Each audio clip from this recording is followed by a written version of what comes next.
can you the link for the live stream, the topics and everything? I need to get back to that at some point. It doesn't seem to be showing it in the studio here. I can share it for you. Okay, yeah, please put it up somewhere because I'm gonna go into Skype and I'll grab it. I'll put it on your chat. Oh, okay. Great. And then I'll put it in.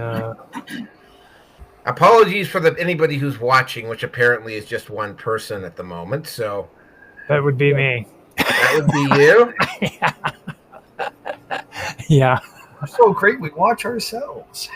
Well, it's always good to have it open so that you know what's going on and you can test your audio. Okay, because there's two streams here, and it's like one of them is got.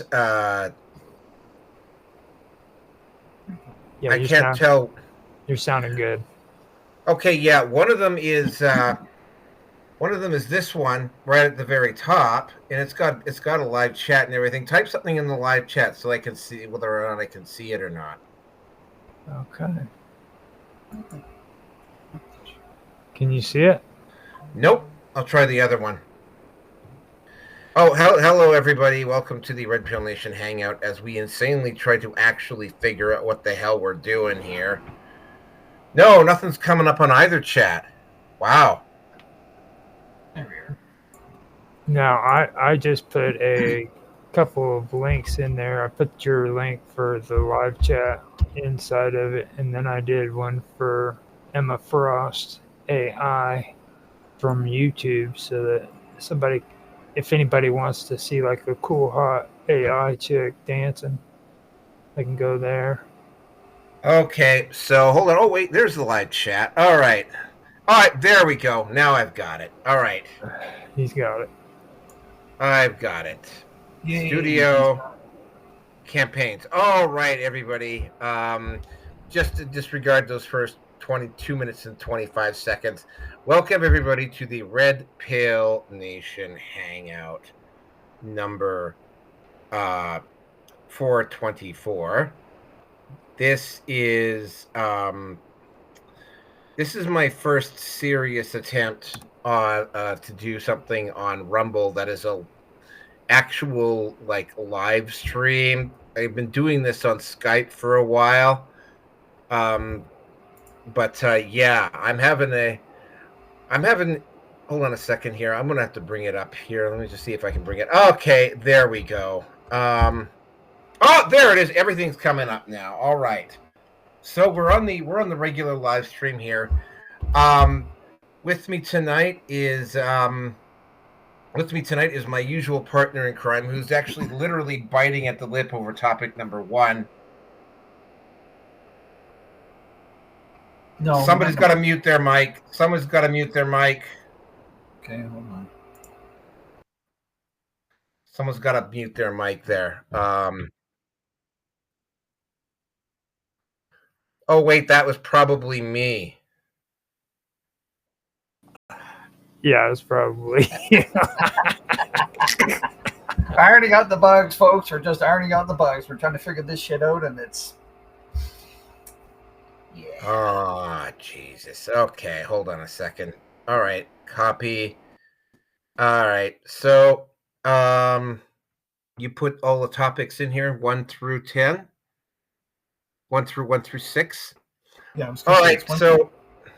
1 through 6 in the actual chat. Okay, so yeah, I am the Roki 5, and yeah, we're still trying to figure this out 4 minutes in. You'll have to forgive. You can just skip through to about now. With me tonight is Rearson biting at the hip. We actually have 4 people now, so somebody is actually listening to us. Thanks for being insane enough to listen to us. We do have a new commercial sponsor, but we'll get to that after we cover all the basics here. So, with me tonight is my usual partner in crime. He's been too busy helping me out to deal with gimp suits and the aliens tonight. Rearson, introduce yourself. I was wondering if we're going to go down that path, and obviously we have, and here we go. Is that it? Okay. And with also tonight with me is Roger Hansen. And Roger, introduce yourself. Well, I think you have done a proper job of introducing me for me. So, with that being said, I would like to say thank you for allowing me on your live stream show. I am Roger underscore Hansen. Yep, thank you. For those of you who don't know, I am at in order of number of subscribers.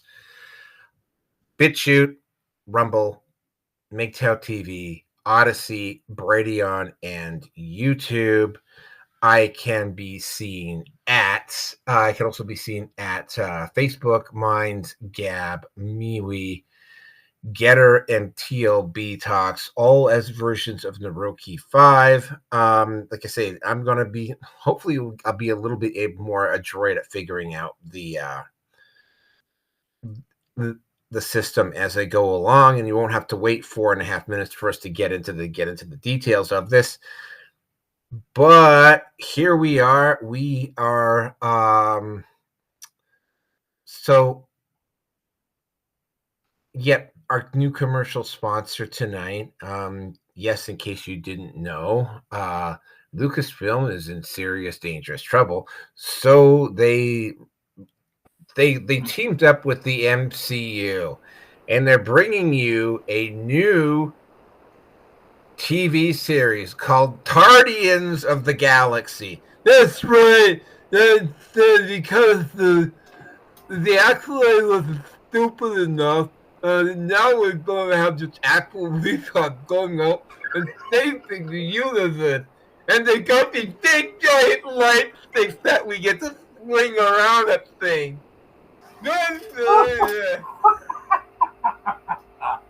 Well, that's wow. We've already gone for the demonetization, and we haven't even gotten into the topic yet. Threw it right into the frickin' trash from the get go. I mean, shit, dude. Fucking retard joke. Seriously? Seriously. The acolyte wasn't stupid enough. He did a retard joke on his first freaking actual live stream of the show, dude. Seriously.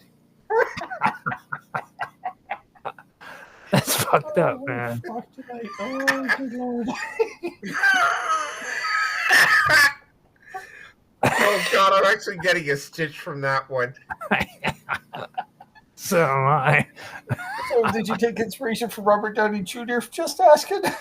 I thought like a fart joke would be just stepping the bounds and stuff, but no, Naroki's got to do a retard joke. Oh, by the way, in case you weren't, oh look, we lost our one independent watcher.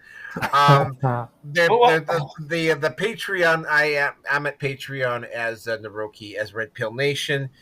It's actually currently on screen. It will be in the low bar if you want to contribute and you want to hear more, see more episodes of Guardians of the Galaxy.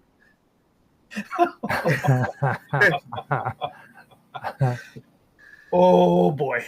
That's a We're fine for it tonight, folks. Just fucking fine. Why couldn't you just like stuck to the whole Trudeau pink Cadillac? Oh, you mean my other new commercial sponsor? That would be the Fagwar 2025 6969 Fagwar. Yes, that's right. The Fagwar 69. It gets powered up by the new Trump Spur generator. It comes in hot pink, powder blue, and 69 shades of brown. And for ladies, it has a special vibrational attachment, which might actually work with the men too. That's right, the Fagwar 6969. Because man, Jaguar just had to go woke. And with that, we will get into our actual topics tonight. Topic number 1: the establishment is trying to label Trump. Oh no! Wait! No, it's zero.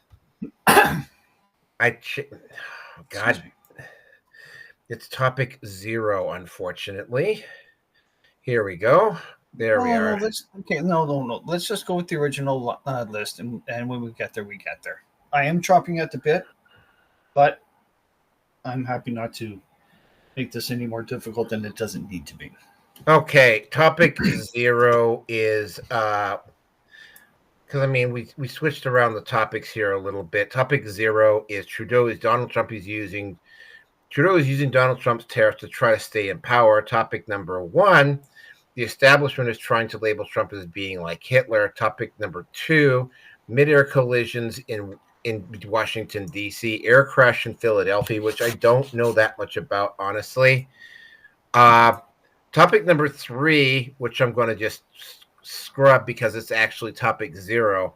Topic 4, tariffs against Canada used by U.S. started February 1st. Topic number 5, Trump to eliminate income tax, ? And topic number 6, the Hollywood section, Captain America actor hates America, and Selena Gomez roasted for crying about immigrants. Oh my God, what a dumb cunt she is. But anyway, so let me get back. Let me just get back to the studio, which I can't seem to get back to all of a sudden. You're on here. I can hear you. There it is. There I am. Let me just get the time here, 11:37. That way I'm not.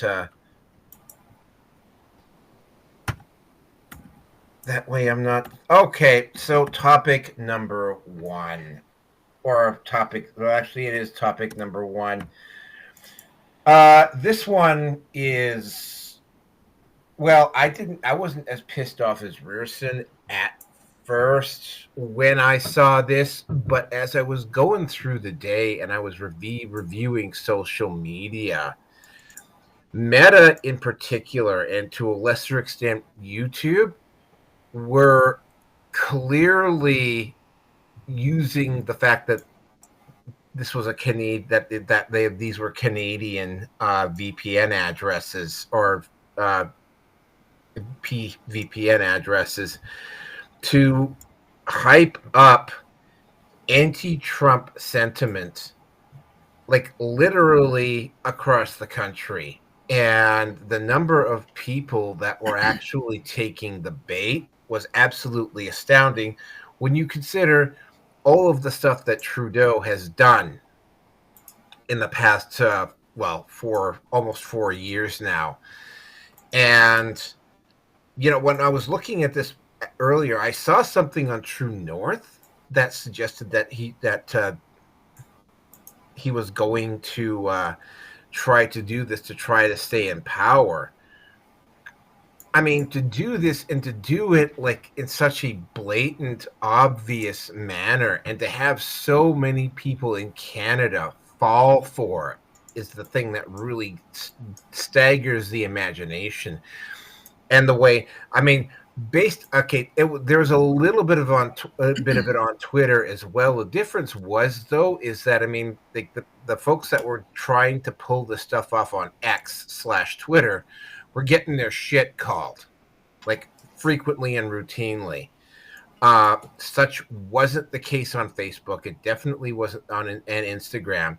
I can tell you for sure it was definitely not happening on Threads, although I've been moving away from Threads as much as humanly possible because it's just a leftist shithole there. What really got to me about this is that when I figured Rierson got pissed off about it, and for some reason it didn't sink in with me what he was doing. It's sort of like I was intellectually aware that he was doing this, and then I started thinking about it a little bit, and I started following the trail of breadcrumbs, and I realized that what he is attempting to do is he's trying to turn. Well, Daniel Smith said it point blank about 6 months ago. Justin Trudeau wants to basically burn the country down because he's not going to be prime minister anymore. What he's going to do is he's going to do it, but instead of blaming himself, instead of just doing it just to be petty, he's now going to do it to be petty, and he's going to blame Trump for everything that he's doing. I'm a little bit, I'm fairly solidly insulated against most of the worst that's going to happen because both me and Rearson live in Alberta. If you live in Ontario, though, if you live in Quebec, if you live in any province with an NDP premier or a Liberal premier, you're going to be in trouble. Rob Ford is a conservative only in name. In fact, in the United States, he would be considered a rhino. And he was the one who actually initiated this. And again, he initiated this so that he could stay in power. So what is effectively going on here is that they're taking the tariffs. Trudeau is just going ahead and doing whatever it is he's doing to short circuit Polyev when he wins the election. And let me emphasize this, he is going to win the next election. And what's going to happen is that, they're going to, he's like, Trudeau is such a selfish asshole that he's going to blame it all, if he can, on Donald Trump. And the bought and paid for media in Canada is going to go along with all of it. I haven't seen much mainstream Canadian TV, but I have a pretty good idea what they've been attempting to do. So I did the only thing I could. I made a couple posts up at some places and reminded people that they can't be sheeple, and that if you go along with what Trudeau is trying to do, like you're allowing Trudeau to stay in power. Like he is deliberately trying to drag Trump into this. Here's the other part too. He is damaging relations with our next door neighbor, our closest ally, our biggest trading partner, and a nation that we're probably something like 80%, 90% of the individuals living in Canada have relatives in the US or have friends in the US. So yeah, I totally get why Rearson's pissed off. I would be fucking pissed off too. And I am. And here's the real kicker on this is that Jagmeet Singh, head of the New Democrat Party, aka the party that holds the balance of power, is on the record of saying as soon as the House of Commons reconvenes, that they are going to support the first non-confidence motion that comes through. Okay, will he now? Bullshit. Sorry, I gotta put that in there right now, but yeah, no, I know you'll get your chance. I don't think so. I mean, but yeah, at the same time, if Jagmeet Singh does that, he's gonna go down in flames just like Trudeau. But with that, I'm going to turn it over. Rearson, do you want to go next, or do you want to let Roger comment first? No, I'll stick to our usual order. So, Roger, you've got the mic if you want, and if you don't want it, that's fine. Just want to give you the option. Well, I mean, for me, a lot of that has to do really with like resentments that are taking place over these tariffs that are being put out. Because Trump put out, I think it was 20%. He put a 20% tariff or 25% tariff on Canada and Mexico. And now I know that they've retaliated by putting tariffs against the United States. So you're going to hear a lot of this going back and forth. And I agree with you too. I think that it doesn't go well for either side, to be honest with you. But I think that it would actually do a good, because if you look at historically the way Canada and the United States have been doing their dealings, like there was always this boundary that neither country crossed. Like Ford, for example, my dad was talking to me about it earlier, and they reminded me of something about Ford in Canada. Back in the day, man, Ford wasn't allowed to produce cars in Canada. So because of that, Ford was forced into changing the name of their vehicles to Mercury, and Ford Trucks is what it was. So in Canada, you guys have Ford Mercury trucks, whereas here in the United States, we don't have them, and that was all because of the trade deals that were done between Canada and England or the United States, and those kind of deals and those kind of arrangements is kind of how we've always dealt with each other, and I think that these tariffs are actually going to do good for each country because it's going to force these freaking bullshit companies like Ford to freaking either take their factories that they have up in freaking Canada, which are quite a bit of them, and freaking close them down and bring them back to the United States where they belong, so that Americans who are supposedly what the Ford company is supposed to be is actually working in them. You know what I mean? Instead of going off to other countries and doing it in other countries so they could get better deals. So, and the same thing with Canada. You know, Canada, I'm sure, has other countries that their corporations are going to, you know, and maybe it'll catch on where people start saying, look, we're going to come down harder on these companies to stop them from freaking going off to another country so they can get a sweeter deal. And but for me, that's what I think is really going on here. These are like tariff wars that are going on in politics, and they're just pissed off and retaliating against one another right now. So that's all I got.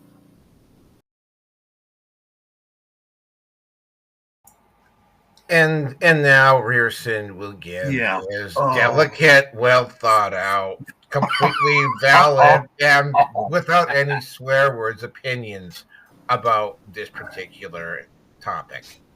Yeah, I would say Trudeau can, first off, Trudeau can kiss my ass, but he probably would. So I don't want to offer it to him because I know that he probably would.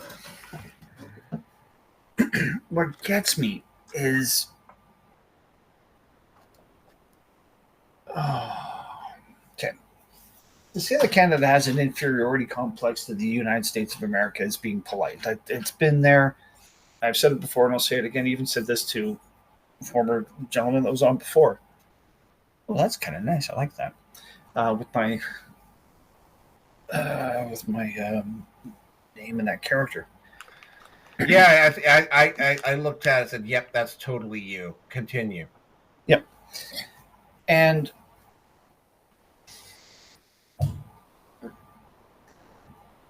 there are subtle differences between the countries north and south of the 49th parallel and everything that goes around with it. But the overall Canadian sentiment and mentality is, well, at least we're not American. And I'm sorry, folks, but that does not constitute being part of your culture. That is actually very dismissive. And I'll admit it's dismissive of me to dismiss that opinion of them. But that's kind of what we're at right now. I mean, as Naroki read a reply that I put up to someone that we both used to work with at Chateau Lake Disease, Lake Louise.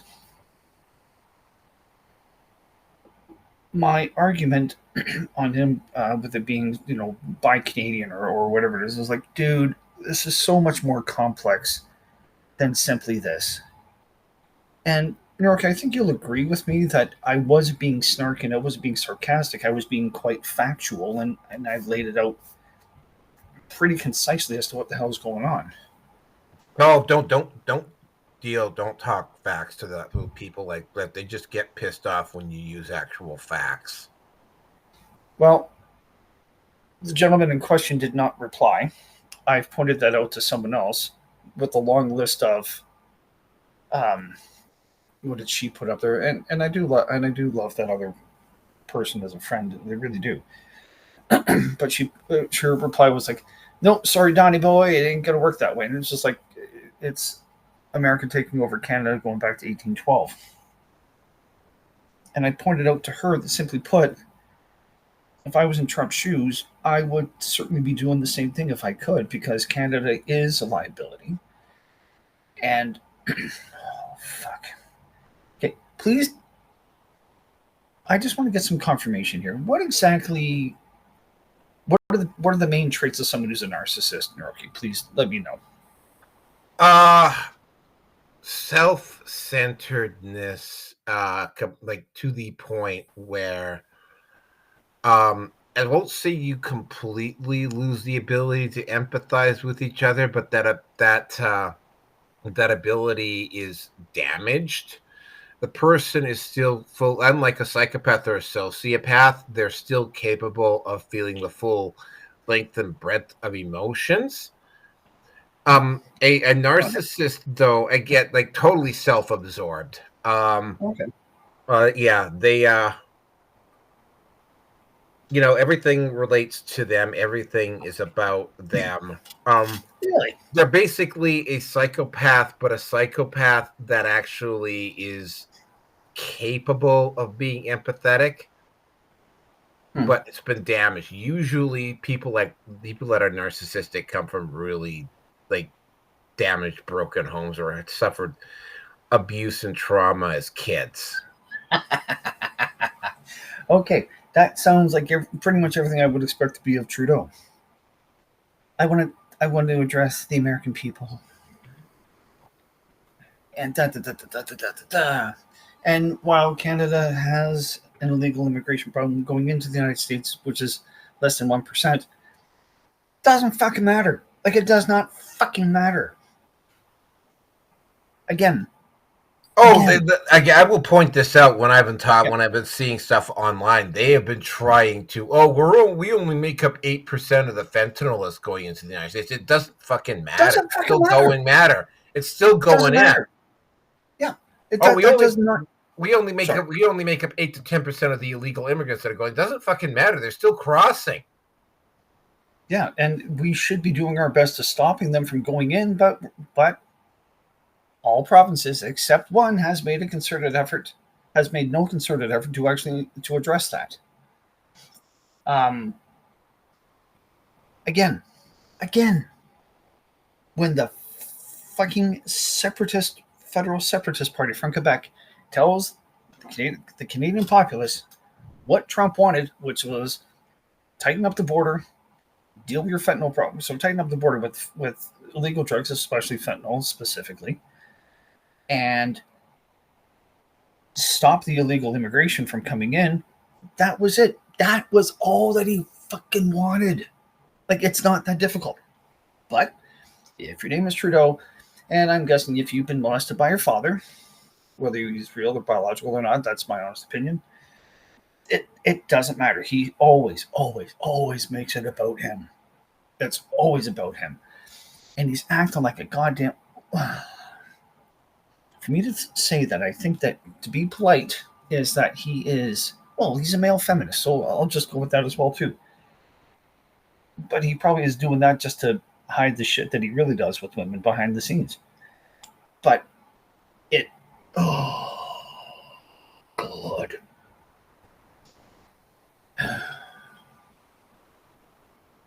We wouldn't be in this mess if he didn't just stop giving a shit, but I wouldn't be the least bit surprised that he is on the list of 11 people that are compromised with foreign interference, more specifically with China. I'm just going to throw that out there right now.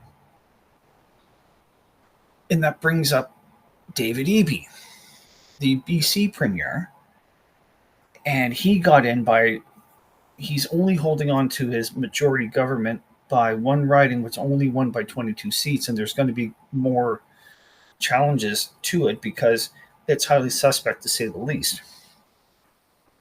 But someone that Eby is associated with in terms of his political circle happens to be an agent, I believe, for the Chinese Communist Party. Or the Communist Party of China. The CCP. Good God, no. Oh, I know. But it gets better, if you can believe that. It gets better in the sense that one of the large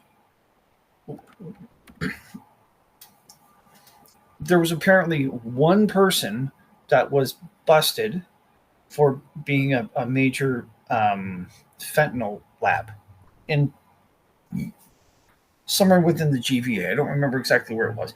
But apparently one person is the only thing that is creating all of the problems that's going south of the border, or at least that's one of the people that have been caught. I'm kind of calling bullshit on that one because Lord knows that if the public was to know how many people are actually involved with it, and the guy's Indian, if I remember right, or he sounded like he had an Indian name. I don't remember what it is. But BC, so much as not even a year ago, or it was in 2023, I think, it was reported that the GVA, Greater Vancouver Area, is a hub of fentanyl creation activity spots that goes into Seattle. And when it goes from Seattle, it goes from there. EB has had plenty of time to clean that shit up, but nothing's gotten done. Trudeau has had plenty of time to clean that shit up, but it hasn't been done. I'm wondering how much activity is going on for that in the GTA, the Greater Toronto Area, or even within Montreal. Now, the thing is that what's coming into Canada is not fentanyl itself, but rather it's the components or the ingredients to make it. And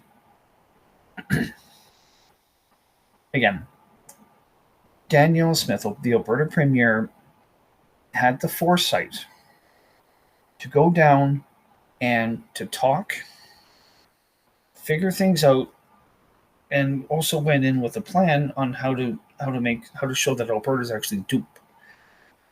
Alberta is punching above its weight and will be getting away with it.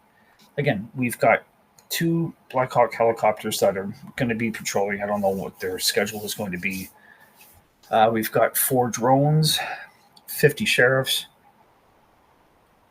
It better not be any of those lesbian pilots who are piloting that Black Hawk over DC. Well, it can't be any worse than that. Which kind of lesbian though are we talking about? We're not talking about bulldog dykes, or are we talking about lipstick lesbians? Well, we'll get to that when we get to it. Okay, because those are hot, dude. I mean, everybody loves lipstick lesbians. Just putting it out there. Spitting it out, rubbing it out, scissoring it out. But yeah, spit on it. Spit on it. Oh no, well, she's in a lot of trouble too. But anyway,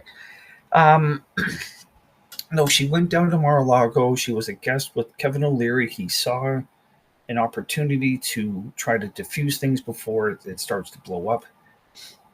And there's been criticism about that as well. It's like, well, she was a guest. It's like, yeah, but you know what? No one else in Canada went down there. Oh, no, sorry. Trudeau did go down there. But he was told, you're going to have to find another place to sleep because you're not staying here. And when he left his room and was asked by questions by the reporters, he was beaten. Like he was basically that dog with his tail tucked between his legs. And Trump ripped his fucking balls off, put it in a glass jar, and mailed it to Sophie, his ex-wife, to basically say, here, you forgot this. Not that it was any use.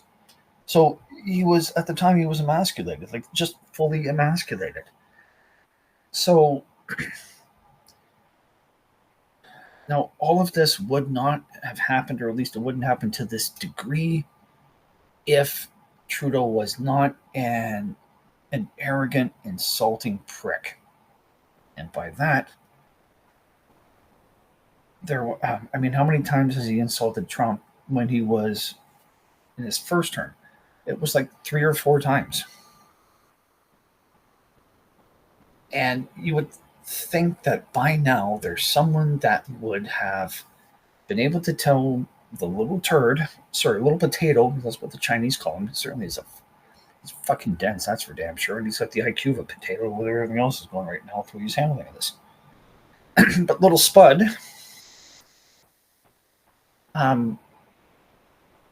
Trump was asked about what Trudeau had said about him, and he basically said he's two-faced. So there's been no apology. There's been no attempt to reconcile. And again, this whole thing of Trudeau was playing the victim on this one, just like when I hear enough of, when I'm listening to red pill or MGTOW content of women that are just, well, it was the husband, it was the boyfriend, and he did this, and like her side of the story takes no fucking accountability much more often than not. And that's what I'm dealing with here. I'm dealing with an absolute fucking idiot who's, I'm just going to say this to anybody that's in Ontario specifically. Any of you fucking morons that are still going to be voting for the Liberal Party, or heaven forbid, you're going to be voting NDP, which is, again, Liberal is the American equivalent of the Democrats, and then the Bernie Sanders, if he was to be in his natural element, would be an NDP, or to say the least. Extreme socialist. Any of you idiots that are still going to vote for Trudeau or Towelhead Sellout Singh, you people are the reason why that we're in this situation as it is. You just cannot see the forest for the trees. You don't want government to be accountable. You don't want government to actually have to try to stay within its means. You're happy just giving out your fucking tax money, getting laundered out to other countries, and it comes back and the ones in power are getting their kickbacks. You are the reason why this shit is happening. Fucking morons. Oh. And if any of you are going to be bitching and complaining that the cost of all of this has gone up and whatever else, you're the one that brought this in, not me. And I will say this right now. With the last election, I didn't vote because I was in hospital. Couldn't get out. And that was the middle of the whole scamdemic. So don't you dare be griping and pointing your finger at me. I couldn't leave. I really could not leave. So, now, what I am pleased about with the tariffs is that Canada's oil and gas, the energy sector, has only a 10% tariff, not 25%. And again, that comes down to a partial carve-out because Danielle Smith did what she was supposed to do, which is to represent and look out for the province and its best interest. And if everybody else played nice, they probably would have only about a 10, maybe a 15% tariff instead of the 25%. So all of those idiots on the provincial, shall we say, state level governors or premiers, they are responsible for the stupidity that's coming down hard on them. Scott Moe gets half of a pass because enough of Saskatchewan's GDP is energy as well, but Alberta primarily is the linchpin. Alberta's the only thing keeping this fucking country together. It's not fucking Quebec. It's not Ontario. It's Alberta. And I'm at the point now where I'm waiting for a separatist movement to start in Alberta, and I'm fucking voting for it because I don't fucking care anymore. I really don't care. Like, Canada is just a bunch of sheeple.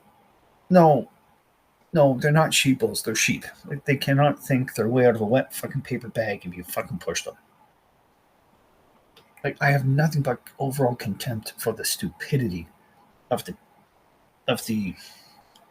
voting class that just think it's like, well, this is a good idea. Yeah, we should retaliate. We can't retaliate. The U.S. economy is 10 to 15 size of ours. If it's based on population. No, if it's based on population, it's about 9.5 times bigger, about 9 times bigger than Canada's population. It is not going to go well. And then Trump, I know, has said that if we impose any tariffs, he's going to jack them up even further. So now I get what Tarot by Janine was talking about. I think this is it. Is that she's been reading about what's going to happen with Canada as we move forward with this new age we're going into. And she said her interpretation is that the Canadian economy is going to take a hit. We're going to get hit sooner than the U.S. It's going to be nasty, but we're going to come out of it faster as well. So I think that that's what this is all about. And again, the Security and Prosperity Partnership, which was signed back in 2006, I believe, by Paul Martin, and there's another lame duck federal prime minister at the time. It was one of those big steps forward that effectively Canada has to provide to the U.S. whatever they need. So it's whether it's oil and gas or minerals or water or electricity, we have to provide them that, even if it means that we're getting short, if it shortchanges us. So, and I'm pretty sure a lot of people don't know what the hell I'm talking about, and I'm not surprised by that.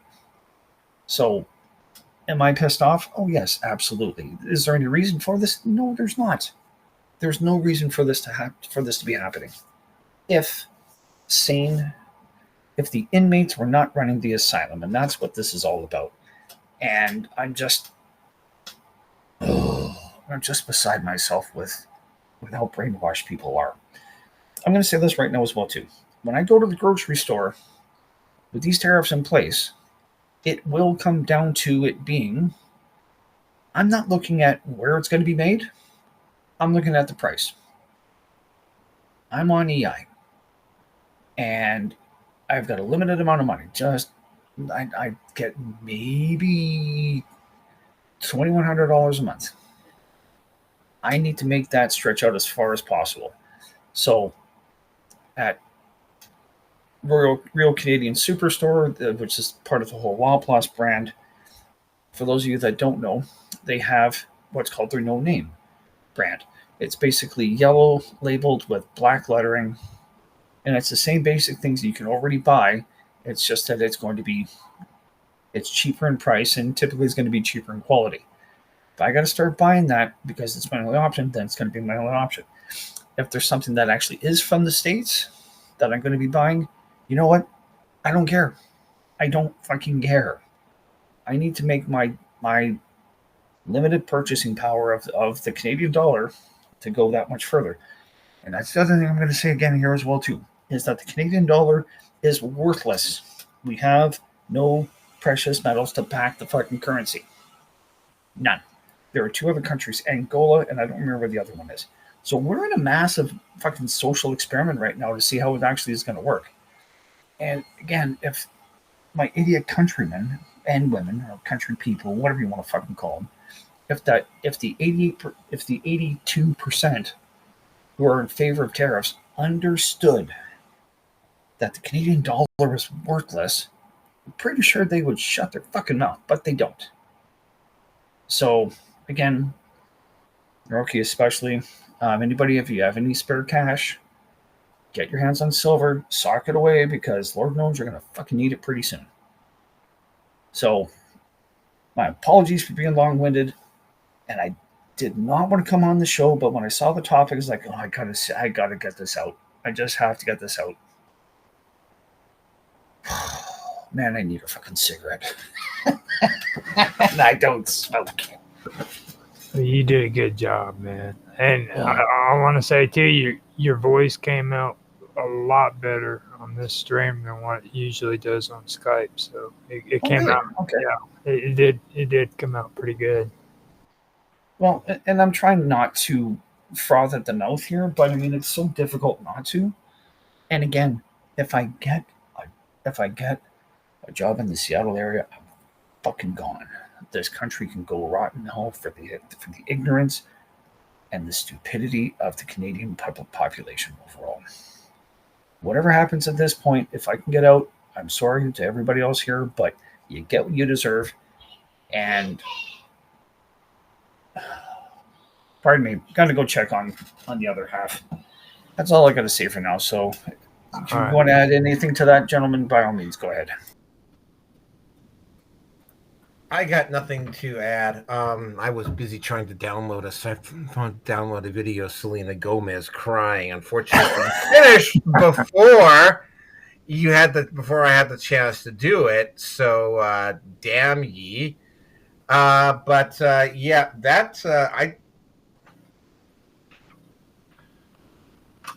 I mean, the absolute profound arrogance of Justin Trudeau. I mean, like, and I've said this multiple times on the Red Pill Nation Hangout. It's like if the day comes when I'm just sort of like, yeah, whatever, right? It's like it's so jaded that it just sort of like stuff like this doesn't leave me astounded and absolutely floored.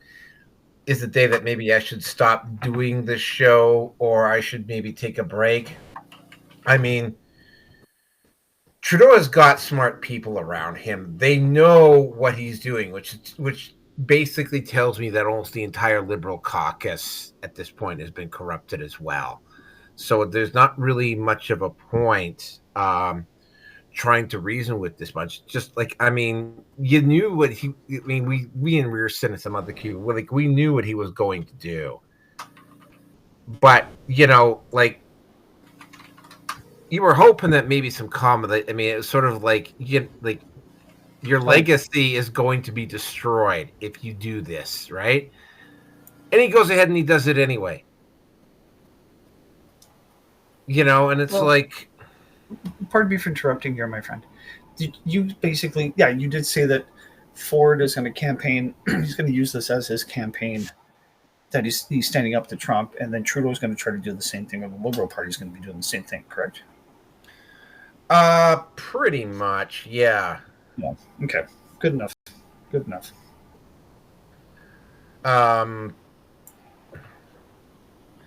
Yeah, just like you just get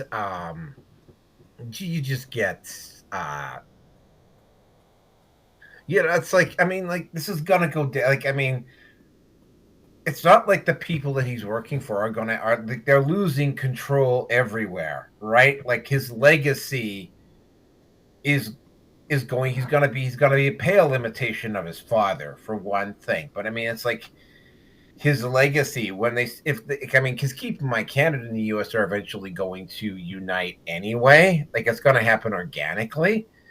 But it's like, when they're writing the history of Canada, it's like they're going to be talking about this guy and the amount of damage that he's done. Like, I mean, like, there have been some bad prime ministers in the past. But I mean, it's like, and I'm not just saying this because he's the most recent prime minister. It's like, I mean, Mulroney, I mean, was pretty goddamn unpopular when he left. In fact, Mulroney had a lower approval rating than Trudeau does right now. And I would take Mulroney over Justin Trudeau. Mulroney pissed everybody off. That was his problem, whereas Trudeau sucked up to a certain contingent, which is why his approval rating has always been a little bit higher than Mulroney's is. But yeah, like, just absolutely just gobsmacked, right? Oh, like, I can't imagine being so conceited and so self-centered and so self-aggrandizing that you would ruin an entire country just because you can't be the prime minister anymore. Like, just, yeah, like, just gobsmacked. Anyway, moving on to the next topic here. This one is hold on a second. Let me just check the time here. So the next topic here is the hell. Okay, there it is. The next topic here is this one. And we're going to be talking specifically about Donald Trump. Now, this one, you kind of knew that Donald Trump was going to they were going to come out and they were going to make a bunch of, oh, by the way, Rearson, I'm posting up the new theme just for you. Enjoy.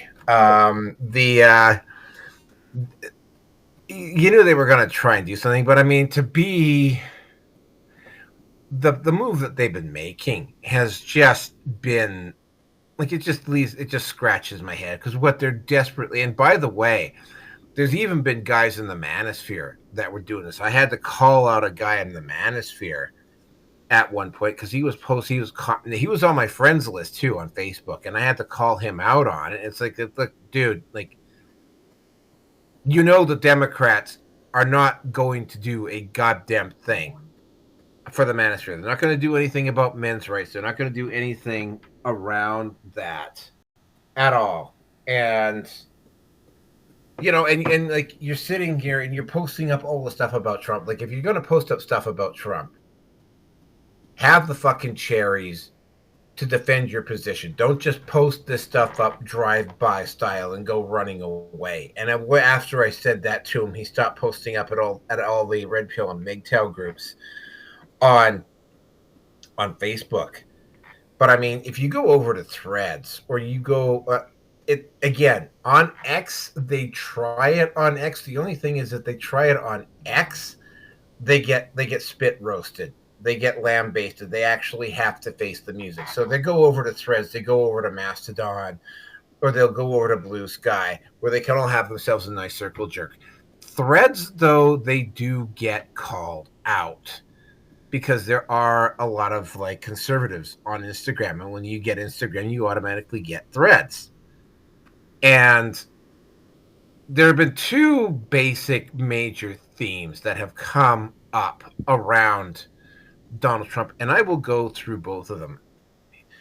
One of them is comparing the deportation of illegal aliens to the rounding up of Jews and Romani into railway cars and taking them to concentration camps.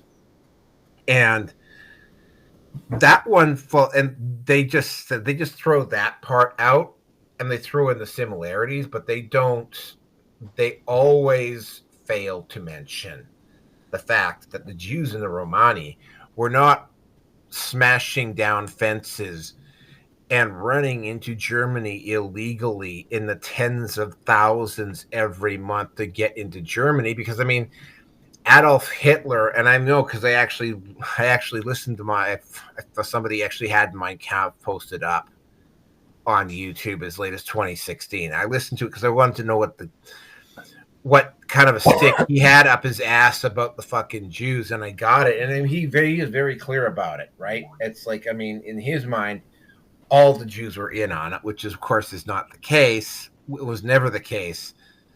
But it's sort of like, no, they're not going to go running into a country, especially since there was no internet or like his books and his writings and his publishings were well known inside Germany. Jews and Romani were not trying to flood into Germany in the millions. So that falls apart almost immediately. Also, shipping them on planes and flying them back to their country of origin is not taking them to concentration camps, unless they were already prisoners in the first place, which is definitely the case when it comes to the immigrants that were here illegally from Venezuela and Colombia. So that one falls apart. The other one is that if you rat out if you turn in or report an illegal alien, you would do the same thing to Anne Frank. And first of all, Anne Frank was not an illegal alien. In fact, she was a refugee that fled Germany. So that was wrong, but they try to do it. What it basically boils down to with this one is that their claim on this one is what they're doing here is they're just saying this and they're leaving out the details, right? Like the Jews and Romani weren't running into Germany illegally in the 30s, and Anne Frank was not a illegal immigrant hiding out in a place in Germany. She was actually in a foreign country, being a refugee from Germany in the first place when the Germans invaded the country that she was in, right? The amount of doubling down that they will do on this, like I actually, and this is the other one that they will try to pull out. The firings that Donald Trump has been doing inside of his administration. And he's been doing a lot of them. And one of the points that I took was, well, show me where Donald, because one of the things that happened with the National Socialists or the Nazi Party in Germany is that they had a centrally planned economy. And that central planned economy, you could not just quit your job and go get another one. You could not quit your job without state approval.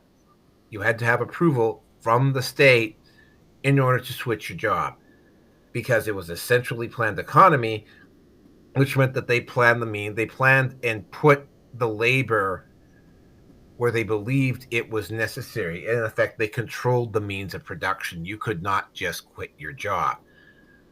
The firings that Donald Trump is doing, those people that are getting fired can go get jobs elsewhere. They don't need Donald Trump's permission to go out and get another job or even to quit.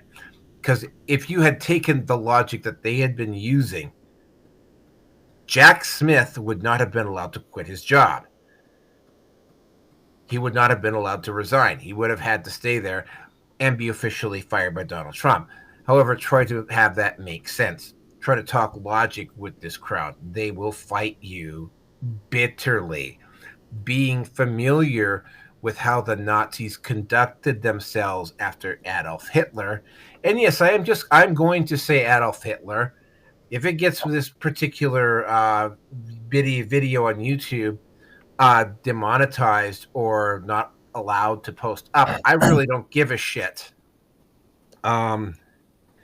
When Hitler took over, it's like, yeah, it was like, I mean, you were not allowed to move around. And it's like, and then I also posted up a few other things. Like one of the other things that Hitler did almost immediately was he started jailing his political opposition and the press that was opposing him. Trump has done no such thing. And I brought up another example. One of the other things that Trump did immediately, Hitler did immediately, was if you were mentally incompetent, aka the Tard of the Galaxy, retarded, with the big fancy laser sword.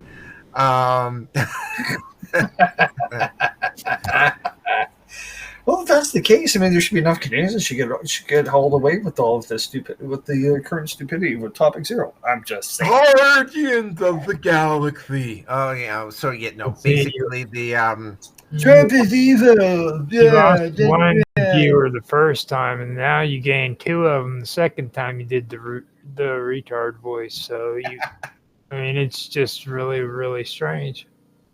Okay, so you must have did that better. That's it. So anyway, no, Trump has not gone around and rounded up the homeless and the drug addicted and the alcoholic and throwing them into hospitals. Like, he has not done that. Hitler did that almost immediately, and he did that almost immediately because he needed to create the image that he was actually doing something. And one of the easiest things around doing something is to round up the mentally disabled, mentally handicapped, and the street urchins or whatever, and basically throw them into hospitals and take them out of the way. Trump has done no such thing. And it goes on and on and on and on. And you argue this point with them. Being familiar with the fact that he did those things magically makes you a Nazi with this crowd. Just thought I'd give you a warning right away. Pointing out that Trump didn't do those things will also make you a Nazi. Basically, if you have any working knowledge about how the National Socialist Party of Germany, Workers' Party of Germany worked during the 30s, and you know that it in no way seriously compares to what Trump was doing, you're a Nazi. Surprise. The whole thing is just insane. And of course, there was another guy who argued with me, well, it doesn't have to be a one-for-one comparison. And this is the last one. It's like, oh, well, just you wait. And it's like, wait for what? Right? Like, he's not doing any of the things Hitler was doing. period. Like, he's booting people out of the country. He is not taking Jews and Romani and putting them. He's not taking these illegal aliens and then taking them to concentration camps inside the United States. Like, he's also firing people, which, by the way, is what every administration has done. People who worked for the last administration are getting their walking papers.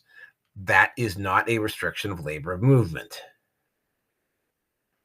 And they keep doing this. And again, the only thing you can really do is when you see this stuff pop up, say on basically third person pages, like for instance, that individual at the MGTOW groups who was posting this stuff, you call them out, you challenge them. You don't bother going to the groups where they're busy having a massive circle jerk. They're not going to listen. You go to the third party groups, right? And when you see them posting this stuff up, you call them out, you challenge them where they don't have a lot of backup. Because, like, again, much like with Trudeau, and as we were talking, you were mentioning, Russo was mentioning his friend earlier, these are people that literally want to be ignorant and want to be stupid. And no amount of evidence is going to persuade them. So what you have to do in this particular situation is when they step out of their little circle jerks and try to spread this message outside of them, you make sure you're there to challenge them. And with that, I'm going to turn it over to Roger.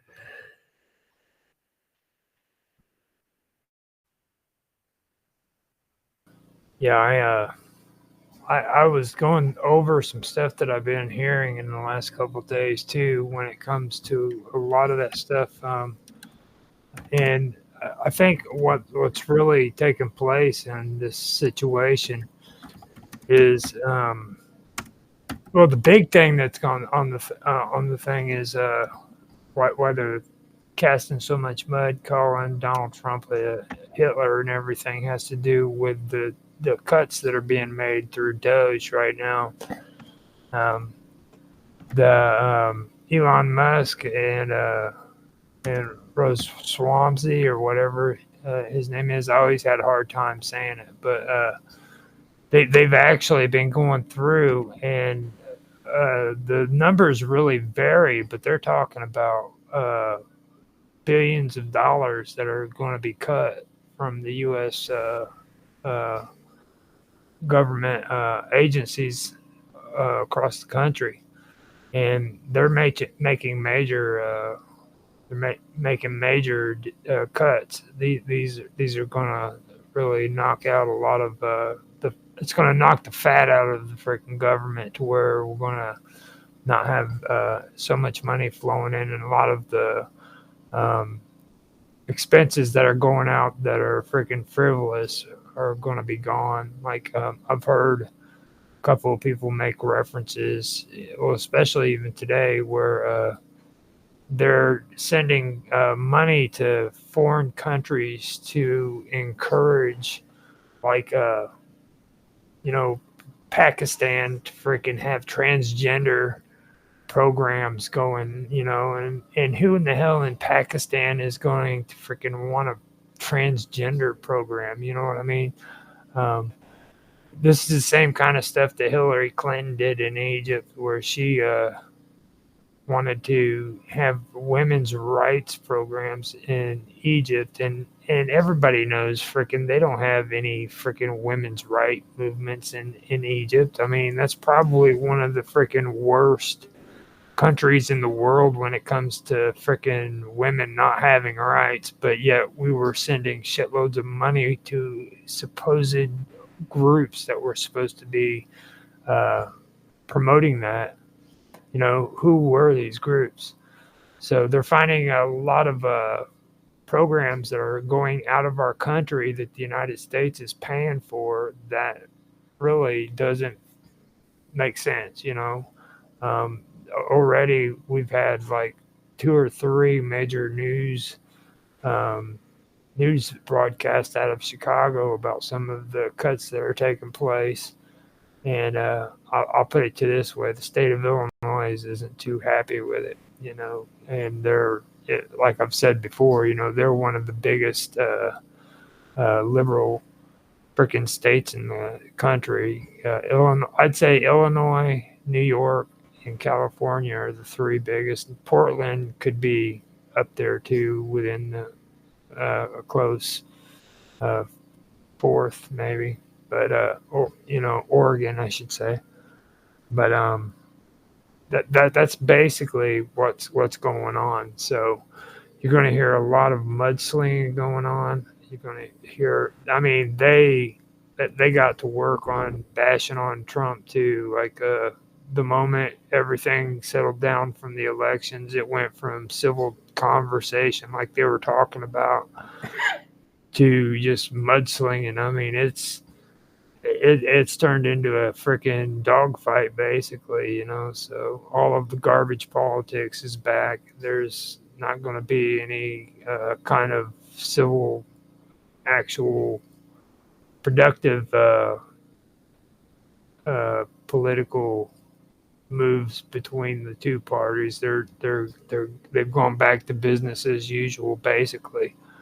And that's the reason why I said that Donald Trump is doing it better this way than what he did previously, because he caught on to the idea that the president has a lot of power that he can enforce without having to go through Congress or the Supreme Court, because he's the executive branch. That means that he enforces the law. Congress makes the laws. The Supreme Court freaking interprets the law, and then the executive branch freaking enforces it. And there's a lot of things that he already has power over that he can change. And that's what he caught on to this time. And as soon as he hit office, he started making changes. You know what I mean? This time he's prepared. He's making these changes, and he's doing it fast. And hopefully freaking he can keep the momentum going, and we can see some changes. Because like I said, I mean, I'm not big on tariffs, because I do understand what happens there, but at the same time, he's also talking about tariffs that are tax free. That means that freaking the corporations can't charge the customers for freaking the tariffs that are imposed on them. They're going to have to pay it out of their own pocket. And you see that happening with like the gas companies. The gas companies get taxed outrageously here in the United States, and the gas companies will take the money that they're taxed and apply it to the freaking price of fuel here in the United States. So not only are you paying for your gas, but you're paying for the taxes that are being imposed on the gas companies, the oil companies. And that's the way they do their tariffs and everything, or that's the way they did do it. And Donald Trump says this time it's not going to be that way. He's going to stop it from happening, to where whenever these corporations get tariffs because they want to buy something from the countries that have the tariffs on them, that they get those tariffs put on them, they can't freaking charge it to the people who are buying the merchandise. So I think that might be a big deal. I don't know if it could be done or not, but that might make a big difference. Now tariffs usually cause unemployment to go up and things of that nature, because hours and stuff. And it causes deflation instead of inflation. So, but nobody's really used tariffs to the point in quite a long time to where the United States has actually experienced deflation. So that's something that hasn't happened in a long time. It'd be interesting to see if we actually did have something like that happen, so with that, I'll just shut up and pass. I hope that made sense. Oh yeah, no, it made sense. Trump being labeled a Nazi or compared to Hitler again. Gee, it's not like we didn't have 4 years of all of that shit leading up to it. No, sorry. I never thought I'd love to see the day when the right wing would become the cool ones. The establishment left wing becomes. Yeah, no, exactly. No, I mean, the moment that Trump announced his candidacy the first time, it was a precursor to all of the shit that he would be dealing with. I mean, if it wasn't lawfare, which he's gone through a lot, I commend his ability to not give in. Like, he's got his testicular fortitude is damn near unmatched and unrivaled. And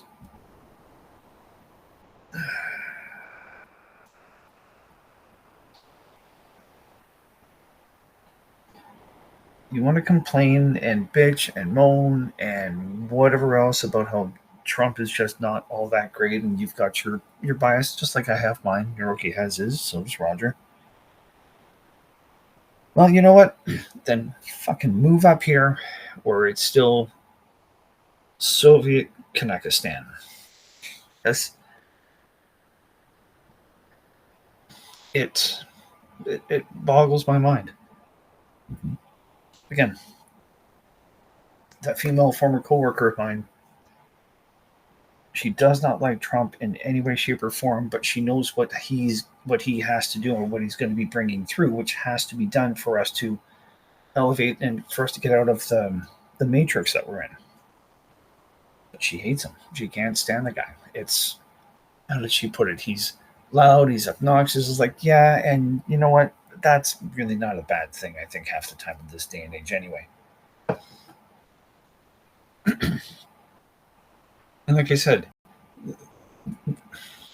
having the left go off the rocker and to make the Hitler comparisons, like, well, you know what? That's all you got left. Like, that's all you have left in your arsenal. And as Naruki had already basically had implied, I'll put it another way. This is going to be the law of diminishing returns. I mean, I remember when being called a racist was insulting. Now it's like, whatever. Yeah, I'm a racist. Yeah, you're right. I mean, I've had someone say to me that I was racist because I wasn't really into her, and she knew that I still have a thing for Asian women. I went, no, I'm not. And then I just thought about it. I was like, yeah, in a way, she's right. She's absolutely right. Yeah, I have. No, I'm not going to say that I am a racist, because if it's not like we're talking like with D&D, like half orcs, humans and orcs. Those are two different races completely. Oh, those are nice. Oh, those tatas. I could have fun with those fun bags. Anyway, bastard. You're okay, you asshole. You absolute asshole. Anyway. He's like, give it to me. Give it to me, baby. Oh, I'll give it to her, all right. She won't be able to walk very well afterwards. Anyway. I don't know what else that they can do to slander or smear him at this point, because he's been dragged through the mud. He's been tarred and feathered, but he got himself, he ripped off the tar and feathers and basically said, is that all you got? So, whatever. Simple pleasures for simple minds. That's really about the only way that I can sum that up for the people that are pulling the Hitler card now on him. It's because there's nothing else. They have nothing else to throw at him. So, good job, people. Good job, you fucking morons. You know, that's all I got to say. So let's move on to the next one. Fucking. The return to the galaxy. That's what those people are. Yes, I went there, and no, I don't care. Rocky, back to you, man. He fell asleep. He heard a bunch of boring shit, and he's like, "Oh man." Well, no, I found a tweet by Andrew Tate where he's mocking David Hogg. I want to have to screen save it and put it up here just for you to take a look at. Where David Hogg is doing a quasi Hitler salute. Andrew Tate's exact words are he's trying to look tough, but just looks gay. Trudeau does this also, and then he goes, "They probably fuck." This is Tate. And when I have to cover the next topic, so I won't be able to post it up right away, but I will get around to it when I get around to Roger talking. But let's get into topic number 3 here. Hold on a second. Let me get. Oh yes. First of all, I have a couple of videos that I want to show you guys first of all before I do anything else. So yeah, be warned, this is potentially disturbing stuff, but I mean, everybody who's listening to this podcast is kind of disturbed anyway, so I mean, why should we really care? We're definitely disturbed. But I'm going to post up, there is the DC first I'm going to post up the hold on a second here. I'm going to post up I'm going to show you the Philadelphia one, then I'm going to show you the DC one here. Just hold on a second here. Let me just get the DC one up.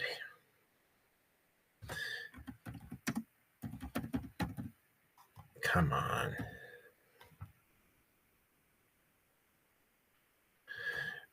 Just give me a second here. There we go. Okay, well, I will do the DC crash first. So here you go. It's about 31 seconds long. I don't know if there's any sound, but I will show it to you. I just wanted to say that I'm so sorry. Okay. All my people are getting attacked. Anytime now. I just wanted to say Oh, that I'm look so at that. sorry. It won't. The video. All my people oh, wait, there we go. attacked. The children. Okay, let's try it now. No, it won't play. All right, so then I'm so seeing. sorry. You All really. my people are getting attacked. This the one was what you children. wanted to post a while back. It's what's her face I crying. don't understand. I'm Really? So sorry. That's not I what- wish that's I not could what's do coming up. something, but I can't. I It's- don't know. What is her what name to again? do. Selena Gomez. No, I Try have it on everything. DC Crash here. It's even on the live stream. It is? Yes. That's funny because that's not the one that I wanted. Well, it's cool as shit, dude. Just let it ride. Let it ride. I like it. Do you like it? Freaking. No, I mean, let's hear from Rusin. What do you think, Rusin? You like that? I thought it was cool. Okay, I don't know. That's not what I wanted. But anyway, yeah, there were 2 plane crashes. One was of a Learjet in Philadelphia. That was the second one. The first one was of a Black Hawk helicopter crashing into a jetliner. Both of the aircraft fell into the river. The jetliner had most of the U.S. figure skating team on board. Now, that was bad enough in of itself.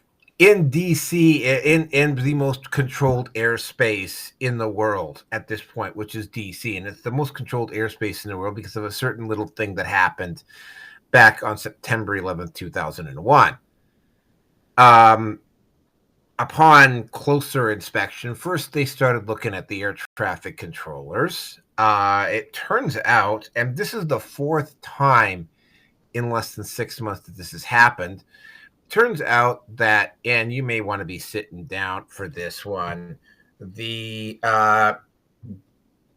yes, it's true, the air traffic controllers were being hired via DEI and not by merit. Yes, I know. I'm absolutely shocked. They were also brutally understaffed. And the person that was supposed to be controlling the military aircraft had actually been given permission to sign out early that night, and apparently hadn't gotten around to redirecting that particular aircraft over to another controller. Yeah. So that was problem number one. And of course, right, the press, and this is because this is becoming an issue over and over and over again. The mainstream media is actually doing everything they can to try to deflect away from it, because, as we all know, the mainstream media is bought and paid for via BlackRock or State Street or Vanguard, and this is their pet project, and they can't have yet another DEI embarrassment on top of the one that was happening with the fires in the city of Los Angeles. That was just part of it. The second part of it was the fact that they withheld the names because it was a military aircraft, a Black Hawk aircraft. They held back the names of the Black Hawk aircraft pilots. Now, when they did release the names of the Black Hawk airline pilots, it turns out that, yes, indeed, 2 of the 3 individuals on that aircraft were lesbian rug munchers, and that the armed forces and the intelligence agencies had literally done everything humanly possible to scrub all information about those 2 off social media. Except, of course, that they've left a couple things out, which people found out about. And, of course, also, in the military, they both were DEI promotions to those positions. And it's like, shocker. Wow is the only word I have got to say about this. If you take the 2 hurricanes, the first hurricane where they deliberately and knowingly told the people the rescuers down in Florida to not rescue anybody with a Trump sign. Then you had the situation in I believe, South Carolina, where the people who were coordinating with FEMA were more concerned about representation than just simply helping the people. Then you have Los Angeles, specifically Malibu, Pacific Palisades, where they literally ran out of water fighting a wildfire because they had been simply too lazy to burn away the brush close to the residential area over environmental issues. They let the water run low, and the 3 individuals that run the Los Angeles Fire Department, a profession, by the way, that is like 95 to 97% male. Somehow, all 3 key positions at the Los Angeles Fire Department were all women, lesbian rug munchers. All of them. And one of them was a full-on DEI racial activist. So I'm seeing a theme here. That theme is that like hiring, especially in emergency services or situations where where people's lives are on the line, DEI is not a good place to be practicing that. Because I mean, like, this is not just a one-off anymore, right? I mean, the intelligence services knew that there was something off, which is why they hid the names of the 2 of the 3 people that were on that Black Hawk pilot list, because they knew what was going to happen when it came out, what they actually were. And this is not to say that lesbians can't fly Black Hawk helicopters. They certainly can, right? But if you're promoting according to race or gender, or whether somebody is a guardian of the galaxy, you know, that's not the way to do it. You put the best person in for the job, regardless of race, creed, sexual identity, religion, or lack of religion. And definitely no space aliens, which is why I have the Imperial fists up. Death to the heretics. The whole thing is, yeah, I'm just gobsmacked. Like, I'm just again, right? I say this a lot, and yeah, the day when I cease being gobsmacked over levels of stupidity, and this is, I mean, how many more times is this going to happen where something goes wrong because they put the wrong person in because of DEI as opposed to hiring the best person available? Like, how many more times is this going to happen? Like, this is 4 times in, like, what, 4-5 months that this has happened? Anyway, I'll turn it over to the next person.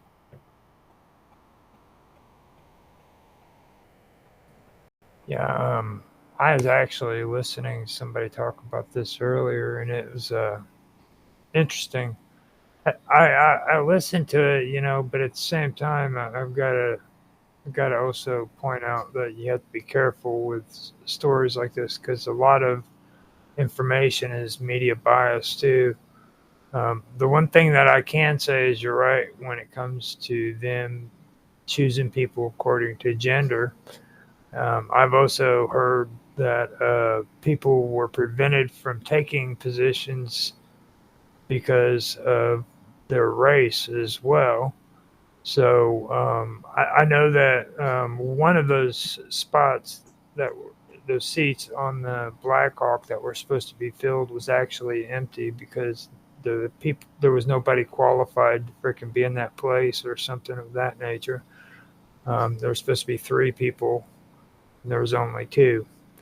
Um, and they've what I've heard is that there's been a downtick in people who are filling these positions because they are purposely preventing people who are basically white from taking these positions. And that's one thing that they've been pointing at really, really strongly, is trying to be quote unquote diverse and giving positions like instead of to a person who's qualified to do the position and educated or in that position, rather than do that, they're giving it to people because of their race or their gender or their sexual, you know, or their sex, you know.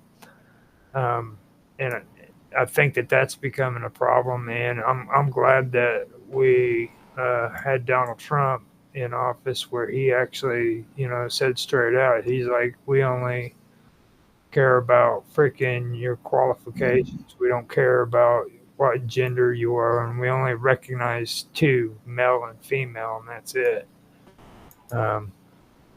For me, I was a big fan of Starship Troopers, and I think that it would be freaking completely hot if chicks were in the shower with me when I was in the military, butt naked, dude. I just, that was like the sexiest part of the whole movie.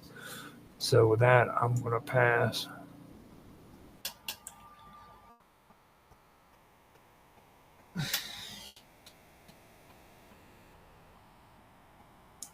Much like Naroki, I don't know very much about this topic, and the little bit that I have seen, apparently the crash happened like 33 seconds after takeoff or something to that effect.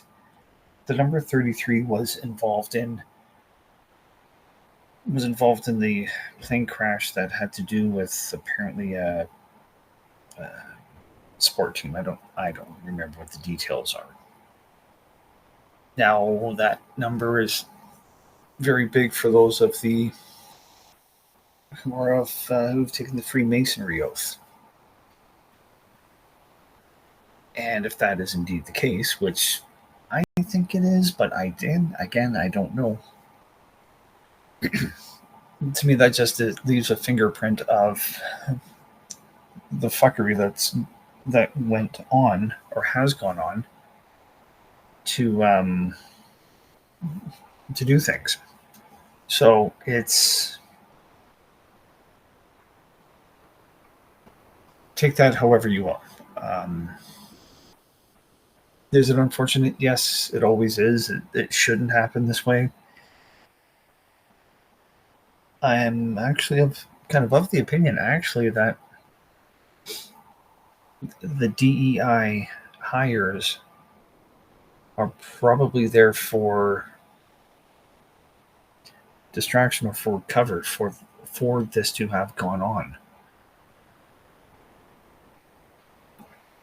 I mean, do I think that I'm wrong? No, I don't think I am. But I mean, at the end of the day, it's possible. Actually, it's not outside the realm of possibilities. But when it comes to plane crashes, it's who knows. I mean, I remember one senator, I think it was, from Minnesota, I think it was. He was really vocal against the Afghan war, and he had a mysterious plane crash, or an unexpected mechanical problems that caused a plane crash. I think it was Minnesota. I think I can see the guy's face right now, but anyway, not Al Franken is, well, he's just another libtard, but yeah, I don't know. Yeah, I don't have anything more to say in this one, so let's just move on.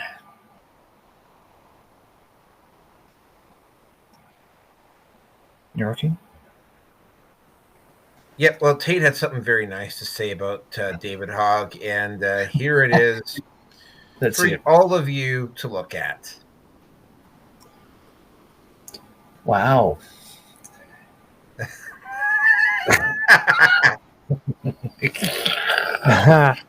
I like the second line. That's really good. Kind of looks like, I don't know, like what Elon did. How long ago does, doesn't it? How long ago was that picture? A few days ago. Yeah, and I'm sure no one's talking about that Nazi-like salute. Nope. Oh, that's right. That's what I was thinking too. Yeah. That's right. That would be fucking inconvenient now, wouldn't it, for the left? If he opened his palm, dude, it would be a Nazi symbol. Well, that's the way that it's kind of going anyway. The closed fist seems to have some sort of a labor socialist theme to it. I don't remember exactly what it is. Fucking colonialists. That's what it is. But it's a white guy, but he's on the left, so it don't count. Now look at him. Does he look like Fidel Castro? I'd say Trudeau looks more like Fidel Castro. That's what I'm saying. But does he look like him?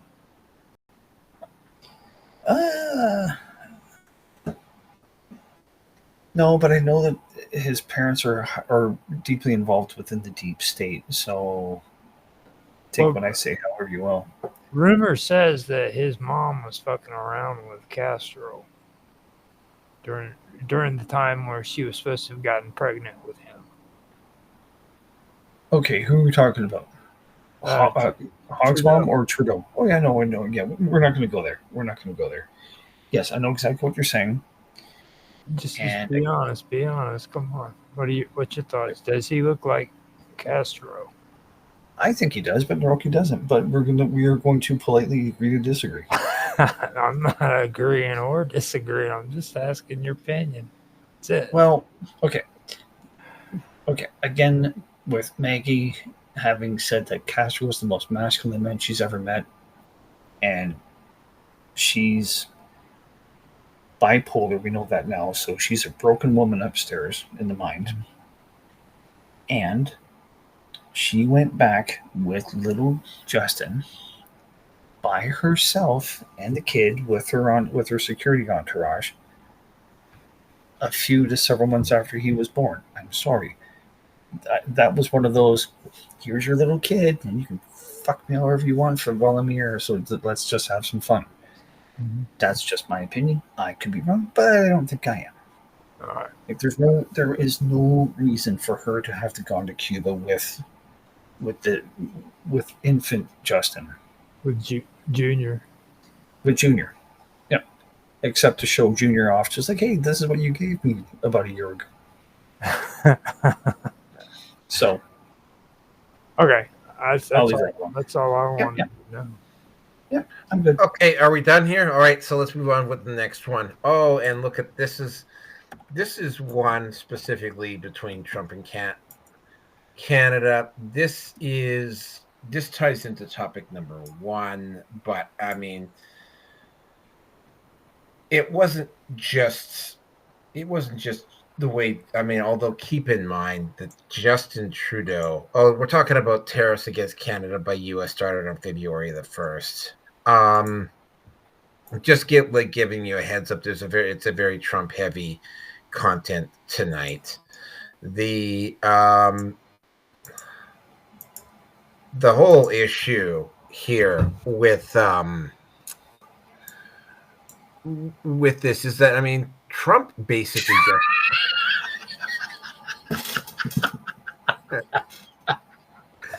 I like that.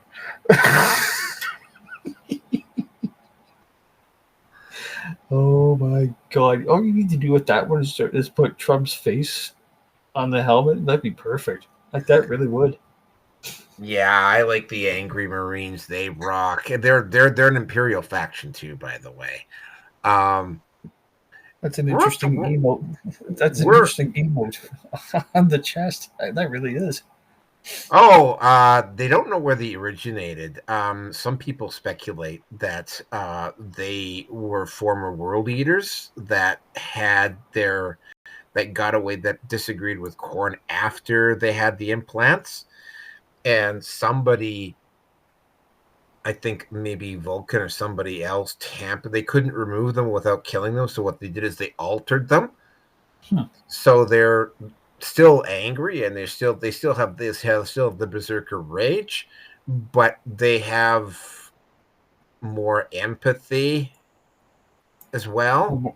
More empathy than Trudeau doesn't have. Anyway. Well, they have more empathy, and they're not like they're not out like it wasn't taken out. What it was altered so that they're pissed off and chronically angry, like the world leaders, but they don't. The urge to kill constantly has been taken away. So it's like they'll kill, and they're still angry, and they're still pissed off, but I mean they still go as berserker as the coordinated berserkers, but they don't have to kill to say the blood rage. That's the difference between an angry Marine and a world eater. But anyway, getting back to the actual topic itself, Trump basically said, and he said this to Mexico too, and Mexico actually complied. He said, "Get control of your border, or I'm going to impose tariffs." Trudeau went down, and I don't know what happened between him and Trump, but obviously it did not go particularly well for Justin. Justin did what he has done with Trump every single time he's been around Trump. He will be nice and polite and agreeable and whatever, because he did this with Xi Jinping in China as well, and Xi Jinping called him out publicly. Trump doesn't do that. He just simply insults him on Truth Social by calling Canada the 51st state, which just triggered the fuck out of him. All of them.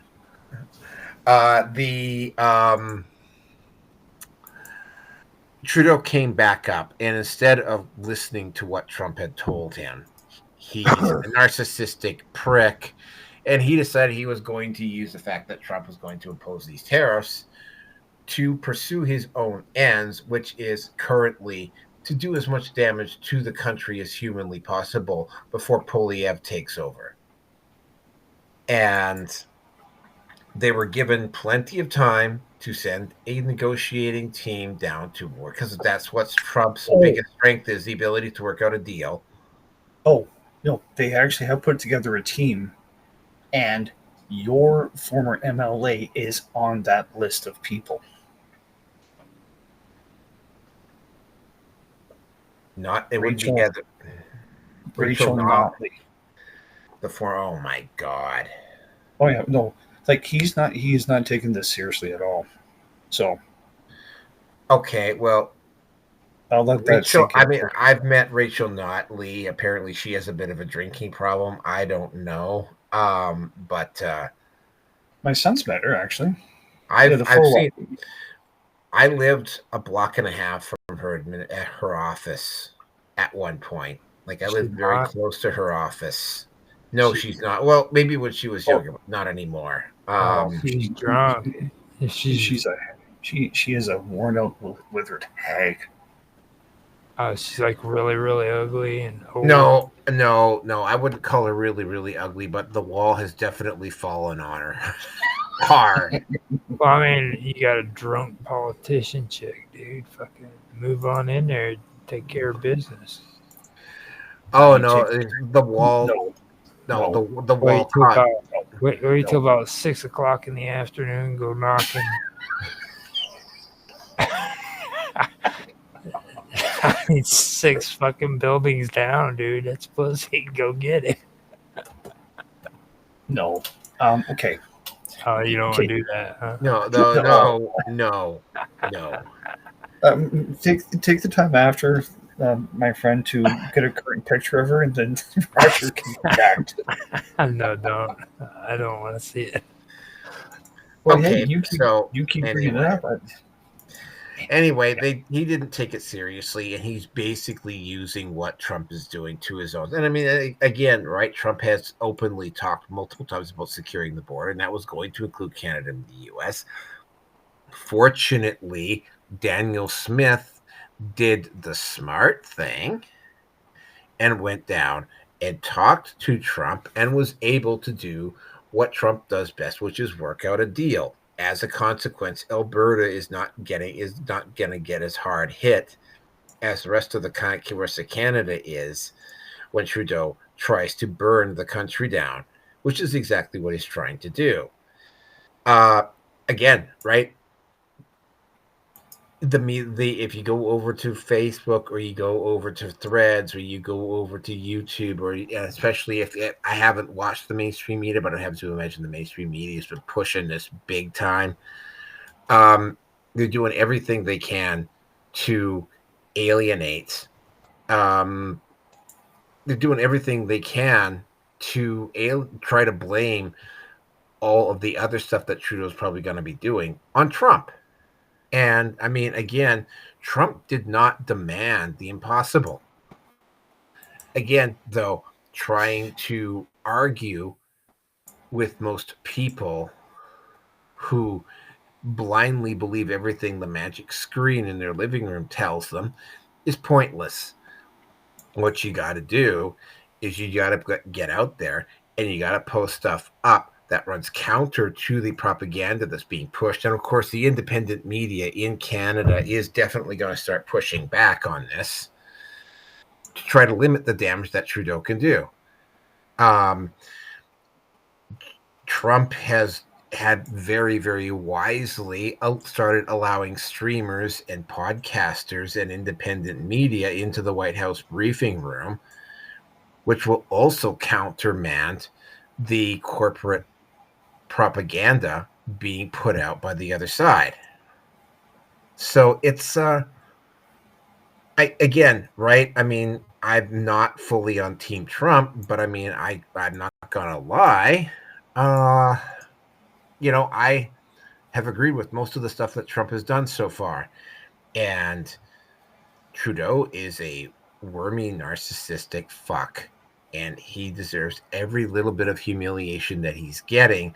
The only thing is, though, is that he's not a stupid narcissistic fuck, and what he's doing is he's using this as an excuse to do what he was going to do already, except he's blaming Trump for it. And again, I can't blame Trump for doing what he's doing.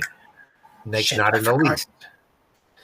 And with that, I'm going to turn it over to Roger. Well, I mean, I don't know if I want to take it. Like after, that's pretty hard to follow because, like, well, first of all, I can understand why your part of the country isn't going to get freaking as much problems or have as much problems as the other parts because, like, from what I've heard with your guys' district, you're very, very conservative, and the other ones, maybe Saskatchewan is a bit conservative. I don't know, but they're all French people too. So the French are pretty liberal, from my understanding. I'm not, because I'm from the United States, but Quebec is a royal pain in the ass. Yeah. That's kind of what I've made out of it. But like, I can understand why your guys, your province isn't going to get very hit because from what I know, it is very conservative. And I think the crash and burn idea isn't a bad idea from what you're saying there, because they do that kind of shit here in the United States too. A good example is when Black Hawk Down. Have you guys ever seen the movie for that? Yeah, even McGregor's in it. Yeah. Now that is based off of a true story, and what people don't tell you that goes along with that story is that incident happened when I believe freaking George Bush Sr. was leaving office, and Clinton, I believe, was going into office. And yes, this is Clinton I'm talking about, and I'm not trying to say he's a good guy or not, but it did happen. What happened was the senior took and purposely set the military or naval ships out in front of Rwanda, and basically set him up in a situation where he wouldn't have had the experience to handle something like that. And this was with George Bush Sr., knowing that it was highly infested with frickin' terrorist activities and warlords and everything. And he just set it all up and had it sitting there ready for frickin' Clinton when he had to take office. And he did that on purpose because he was intending on frickin' Clinton to fail. And you'll see that happening in a lot of instances here in the United States. So with the idea of Trudeau doing the same thing to his predecessor, which is most likely going to be the guy that you guys have running, that's a conservative, I believe. He's, if I'm correct, that's who's most likely going to be the next. What do you guys call him, prime minister? Yeah. Pierre Poilievre. Yeah, Pierre Poilievre. Yeah. Mm-hmm. He's definitely not liking the idea that a conservative is going to take his position. So he's going to set him up for failure. I could see that happening. But the whole thing about this deal with Donald Trump, Donald Trump is got a pretty strong back, you know what I mean? So I don't think he would have a problem with them kind of passing the buck off on him. It actually promotes him with for the things that he's wanting to do. I think what really is coming out of all this is the pressure and the stress that he's putting on Canada, because See, he's not only putting pressure on Canada, but like I said before, he's also putting pressure on these supposed American corporations that are moving their companies up to Canada to freaking uh, get away with shit that really freaking they shouldn't be doing, which is not really ethical. It's not the way things should be done. Um, Companies like Ford, who are supposed to be making American-made freaking cars and trucks, are moving their freaking factories off to Mexico and Canada and England because they don't like the way things are being done here in the United States. You know, that's a load of shit. So he's putting pressure on them too, so that it's going to end up them either freaking getting kicked out of Canada and freaking not being able to go anywhere, or getting their asses back to the United States and freaking paying freaking people here in the United States to do the job they're supposed to be doing. You know what I mean?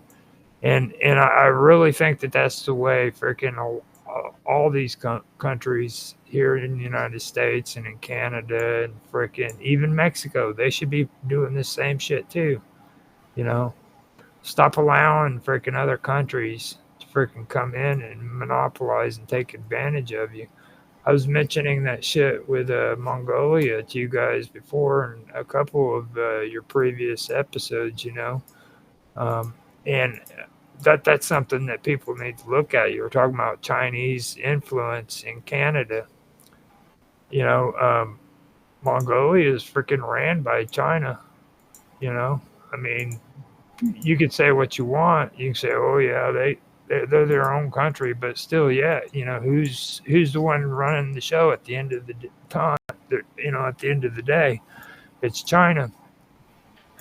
And I mean, don't get me wrong. It's not like huge amounts of money that's being invested into Mongolia, but it's still freaking money that Canada is paying out and supporting.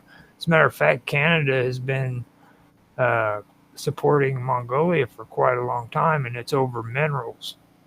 You know, they're taking advantage of freaking Mongolia for their minerals and their ores and shit like that because they know they can go over there and get it at a cheaper price.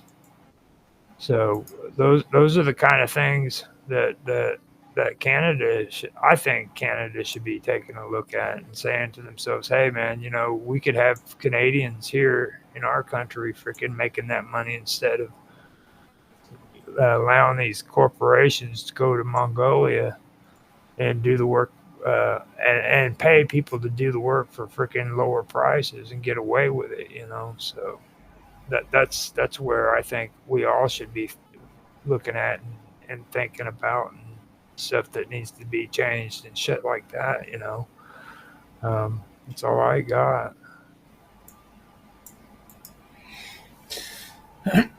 On the screen right now, you have David Hogg, who will be the leading man in Guardians of the Galaxy. Continue, Beerson. 60-pound retard is going to win back the nail vote. Wow. Kind of reminds me of what I used to look like. That's when I was like 65 kilos wet. Now, kilos in pounds as well.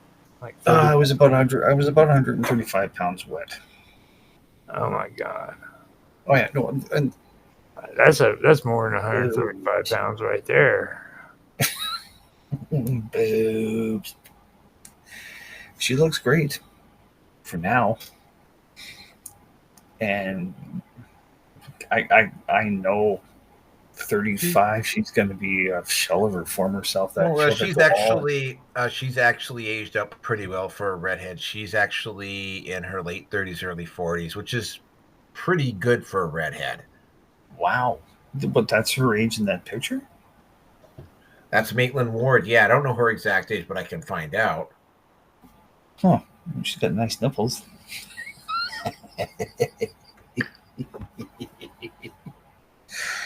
When they get to that age, you know, that's when they get rid of all those freaking expectations and shit They just throw it all out there and say, "Hey, come get me."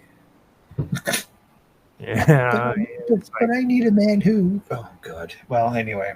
all those Right. love songs and shit just disappeared, and they're like, "Man, what the fuck? I'm fucking 35." So it'd just be well. I'm sure she pretty much is a bitch in heat anyway. But we'll leave all of that alone. Way to go, Naruki. Way to go. All right, so we're talking about tariffs. Okay. Yes. All right. So the current system that we have is that we have central banks that are either owned by or are controlled by the likes of the Rothschilds, the Rockefellers, whoever. And these are privately owned institutions because if you think that they're going to do any world of good for you, you're sadly mistaken. The IRS was brought in months after the Federal Reserve was brought in about a year after the Titanic sank, because on the Titanic you had 3 or 4 very powerful rich men that were opposed to what would become the Federal Reserve. It will have been the third and the longest running attempt for a private bank to lend cash to the federal government and state and county governments. What happens with that system? I give you $1, but you have to pay me $1.02 back. You're never, ever going to pay off that interest. Period. Like it is mathematically impossible. Because they're the one that's giving you the cash. You're giving, and the American people are being taxed to pay for this Ponzi scheme. What was in effect from before, to my knowledge, is that yes, it would have been cheaper to have England make whatever it is that the colonies needed, or America in its early years, or they could bring it in. There was the tariff on it.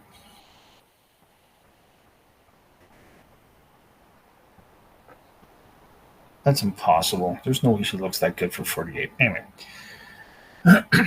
so things were being made in the UK or England, whatever, Britain, and then they were being shipped down to the US, and they were being bought, and they were being sold at a higher price because of tariffs. And it was because of the tariff system that Americans did not have income tax. So if Trump wants to go back to having no taxes, no income tax, or no taxes at all, anything going into the country, there will be a premium that will have to be paid by the population to buy it. And I think it will work. Actually, I know that it can work. But this is where Doge has to come into effect to cut out the stupid, unnecessary fucking spending. Like you're talking about, I'll bring it up again. Some moron thought it was a great idea to spend $50 million to supply Gaza with condoms. I'm pretty sure the concept of condoms is really, it's something that within the Muslim world anyway, it's one of those, no, I don't want that. And to me, there's nothing more that I can say except that it's just absolutely ridiculous. It makes no sense at all as to why this would be funded. And David, he has the channel Moose on the Loose on YouTube, and sometimes he will go through the federal government programs, and it's the same stupid shit of it being gender studies, some sort of a gender studies theme of Peruvian rock music. Kind of going, what? Really? Really? Who's getting kickbacks on that? Like, it's going to be shit like that. What I hope is with what we're seeing with Department of Government Efficiency, or DOGE, in the U.S., it's going to come to Canada. It's going to go to other countries where people will want to say, enough of this. Can you hear me? Sorry, were you talking to me?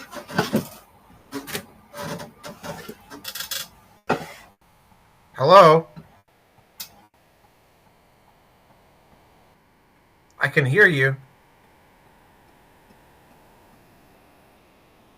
Roger, are you there?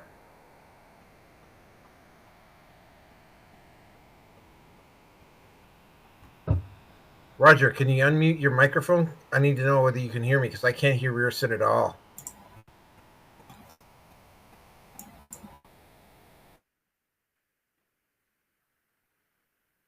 Okay, well, I'm going to have to assume that that particular topic is over. So I'm going to move on to the next one. All right. Sorry about that. Something happened on my end. I had to reload. Anyway. Okay. I'm assuming we're still talking. We're just waiting for me to get back. Yep. Okay. So, as I was saying, the whole tariff thing, it can work. It can be done if the tariffs are applied correctly, smartly, equally, and the government is not going to overspend and still want to unnecessarily tax its populace. And I will say this much. Oh, actually, I might as well too, is that Trump had pulled the thing with Colombia, basically say, look, we're sending back these criminals. Well, we don't want them. Okay, well, you're going to get hit with a 50% tariff on all your stuff, and Colombia's biggest trading partner is the U.S. Colombia kind of went, well, you know what? Here's what we'll do. We'll take them. And not just we'll take them, but we'll send our own planes to pick these people up and take them off your hands. So, now, why did it work this time? It's because Trump's got the balls and the backbone to back up what he's going to do. And he's not fucking around at this point in time. Now, what will be interesting, and this is, I think, shocking to the rest of the world, is this is what Trump is doing to Canada, which is our two economies are the most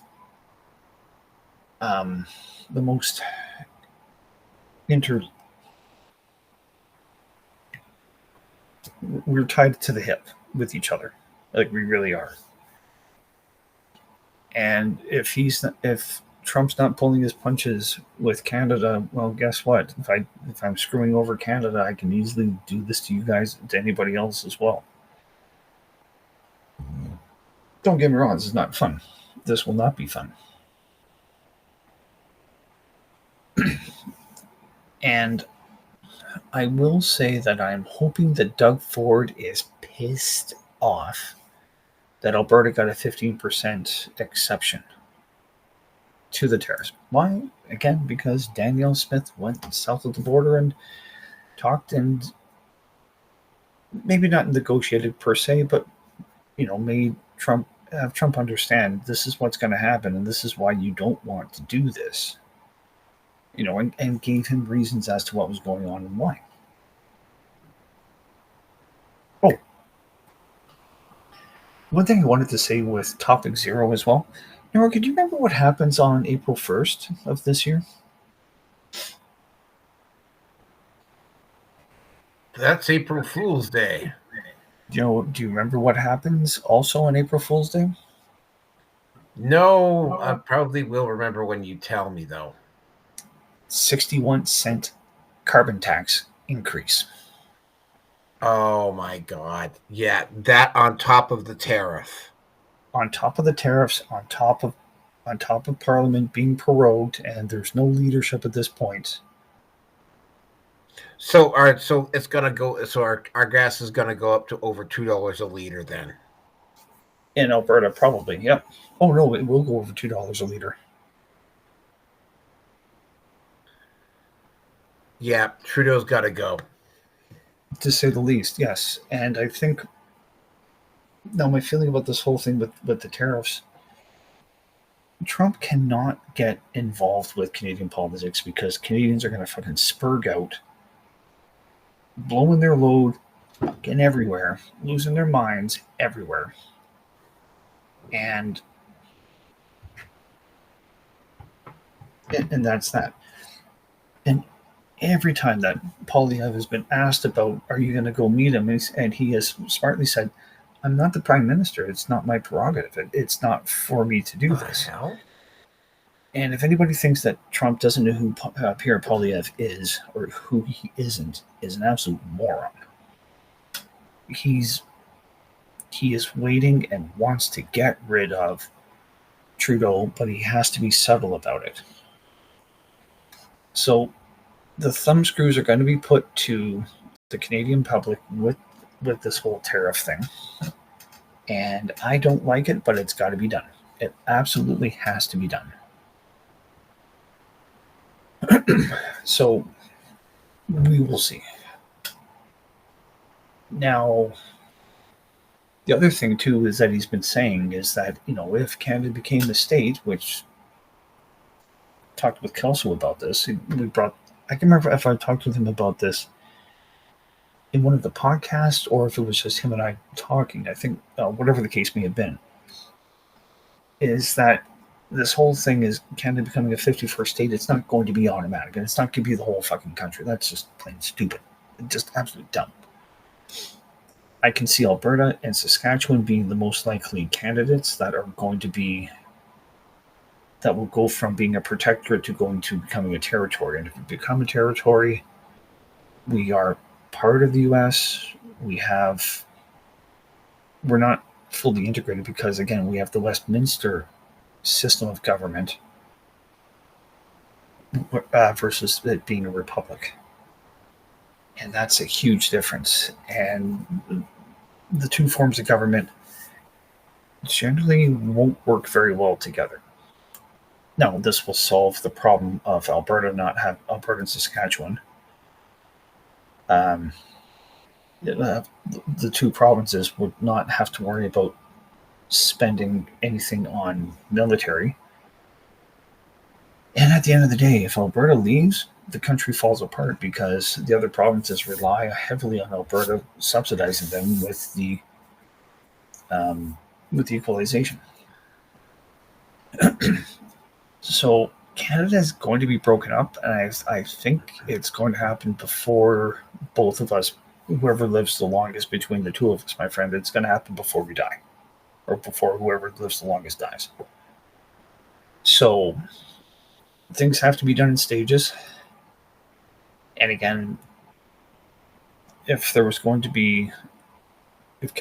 be breaking up because of separation, it's going to happen in Alberta. It's not going to happen. It won't happen in Quebec because they know where their bread is buttered. So it's not, that is not going to happen at all. So, and again, my feeling is that with the tariffs compounded with the 61 cent per liter carbon tax on fuel, it's going to make a bad situation even that much worse. And even if it is only in place for a few months, it's going to be going into summer. The damage will have already been done, and it's going to take at least a year for that to get fixed. But Bank of Montreal one analyst has stated that Canada is going to be in a protracted real estate decline for at least until at least 2029. So it's shit's going to hit the fan, and all Trump is doing is just bringing it out sooner, so that way will be part of the U.S. at some point in time. That's just an accelerant. So that's about all that I think I have to say on the whole matter. All right. And that coincides with, and I've already shot my shot with number 5. To eliminate income tax can be done. Yeah, it can be done with tariffs, and I've already explained it. So I'm not gonna say anything on 5. Here, time for you guys. So for the next photo with Twi'lek boobs. There we go. Twi'lek titties. Twi'lek Twin Peaks. All right, we went surprisingly long on that tariffs topic, by the way. Like really surprisingly long. I figured that was going to be just a short one. We ended up going on that one for quite a long time, and without any titty pics to boot. So anyway, yes, there is some serious talk on Trump's part, and I think this is potentially the way the West is probably going to have to start to go. Before they brought in the central bank, before they started coming up with the income tax, what they did to raise revenue is that they had to produce wealth in goods for trade, and they traded between various countries, and those countries paid tariffs to the various countries that they imported to bring their goods into the country. That is actually how most governments actually raise taxes in the first place, raised revenue. You produce something of wealth, and to bring it into another country, you had to pay a tariff, and that's how they raise. That's how most countries worked previous to the central banking system. When the central banking system happened, that's when things like the income tax, which, by the way, since I have watched both of the Zeitgeist movies, there's no actual law on the books that apparently forces you to pay income tax in any Western country, but they have it anyway. If I may say, people that have tried that in the U.S., where it is stated here that paying taxes is voluntary, people that have tried to do that have been jailed.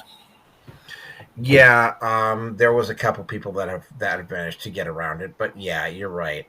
Well, the Twi'lek boobs is going away now. I'm bringing in boobs. Okay. The word bears, the actual word bears. Oh, that's kind of cool, actually. I remember enough of those icons for Word. Yeah, that's right. Yeah, these are the word bearers. These are the word bearers. Special branch of the word bearers. They are very, very fanatical about punctuation and grammar. In fact, they're very religious about it. You were really hoping for Mark Edward to be here, weren't you? Yes, I was. I kind of like he's the guy that Mr. Spellcheck. Yeah, he would be a good word bearer. Anyway, the last on the elimination of the tariffs, yeah, that is a very, I mean, if he does pull that off, there will be an economic boom in the U.S. that will be literally unheard of.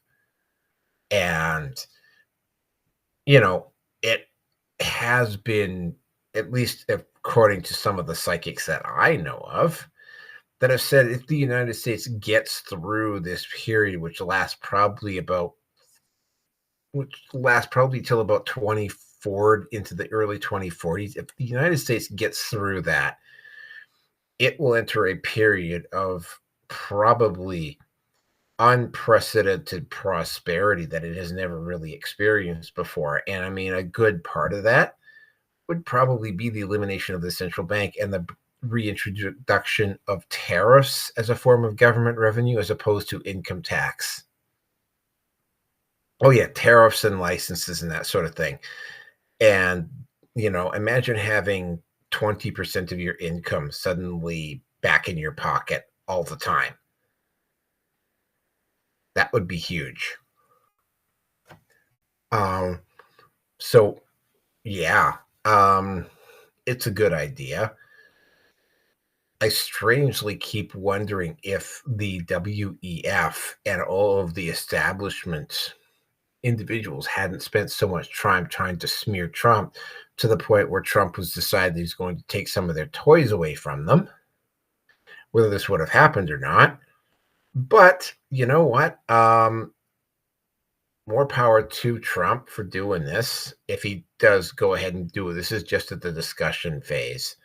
But I mean, if he does it, the rest of the West would probably follow in very short order. Canada would probably be one of the first ones to fall in line. Assuming, and yeah, I also think that just from sheer organics, Canada, the US, and Mexico are eventually going to merge into one country.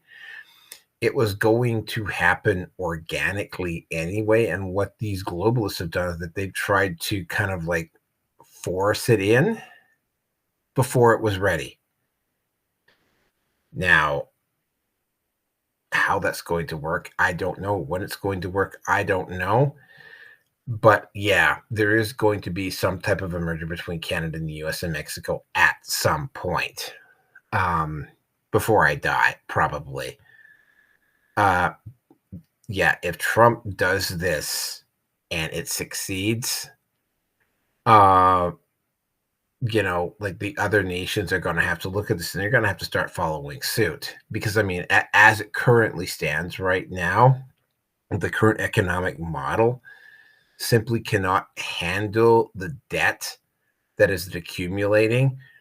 And I can't remember which economist wrote this book or not, but he said basically everything really, regardless of whether it's the Republican, if it's the Democrats, it was going to happen before 2030.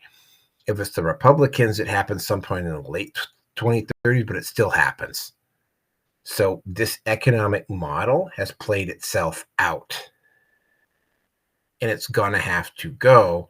Now, whether it goes because of an organized push to get rid of federal centralized banks, or whether it goes out of sheer hubris, is up to the people up at the top.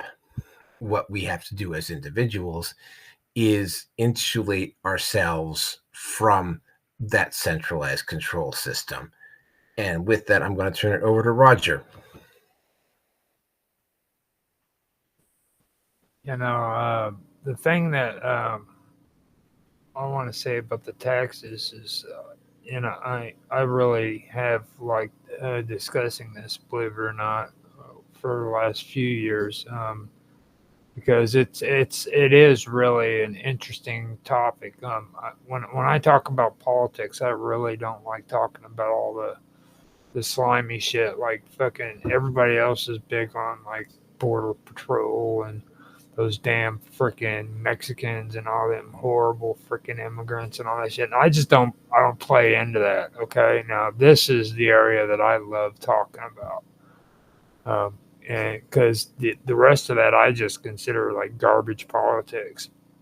And, when you get into areas like this is what I live for when it comes to talking about politics, because it goes back to the Constitution. It even goes back farther than that. It goes back to the colonialism here in the United States.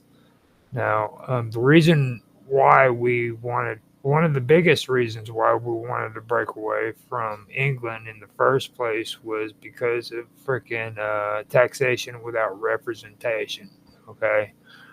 Now, the English were taxing us quite heavily, actually, and what it was is the American colonists before the Revolution had a grievance with England because they felt that freaking they weren't or that England didn't have a right to tax the American colonists without proper representation. In other words, we didn't have somebody who represented us in their parliament. You know what I mean? And they didn't. They just tax, and that was it. And when that was going on, they were doing it without any of our consent. You know what I mean? We didn't have any say in if they could tax us or not, and that was another thing. So what you have is you have um, taxation without representation, and then you have taxation without consent of the people. Um, and that's why we ended up having a revolution. Okay, so now you fast forward that, and you come to the New Deal. Okay, the New Deal, this great thing that they freaking did to us because we needed to get out of freaking this horrible depression that we were in.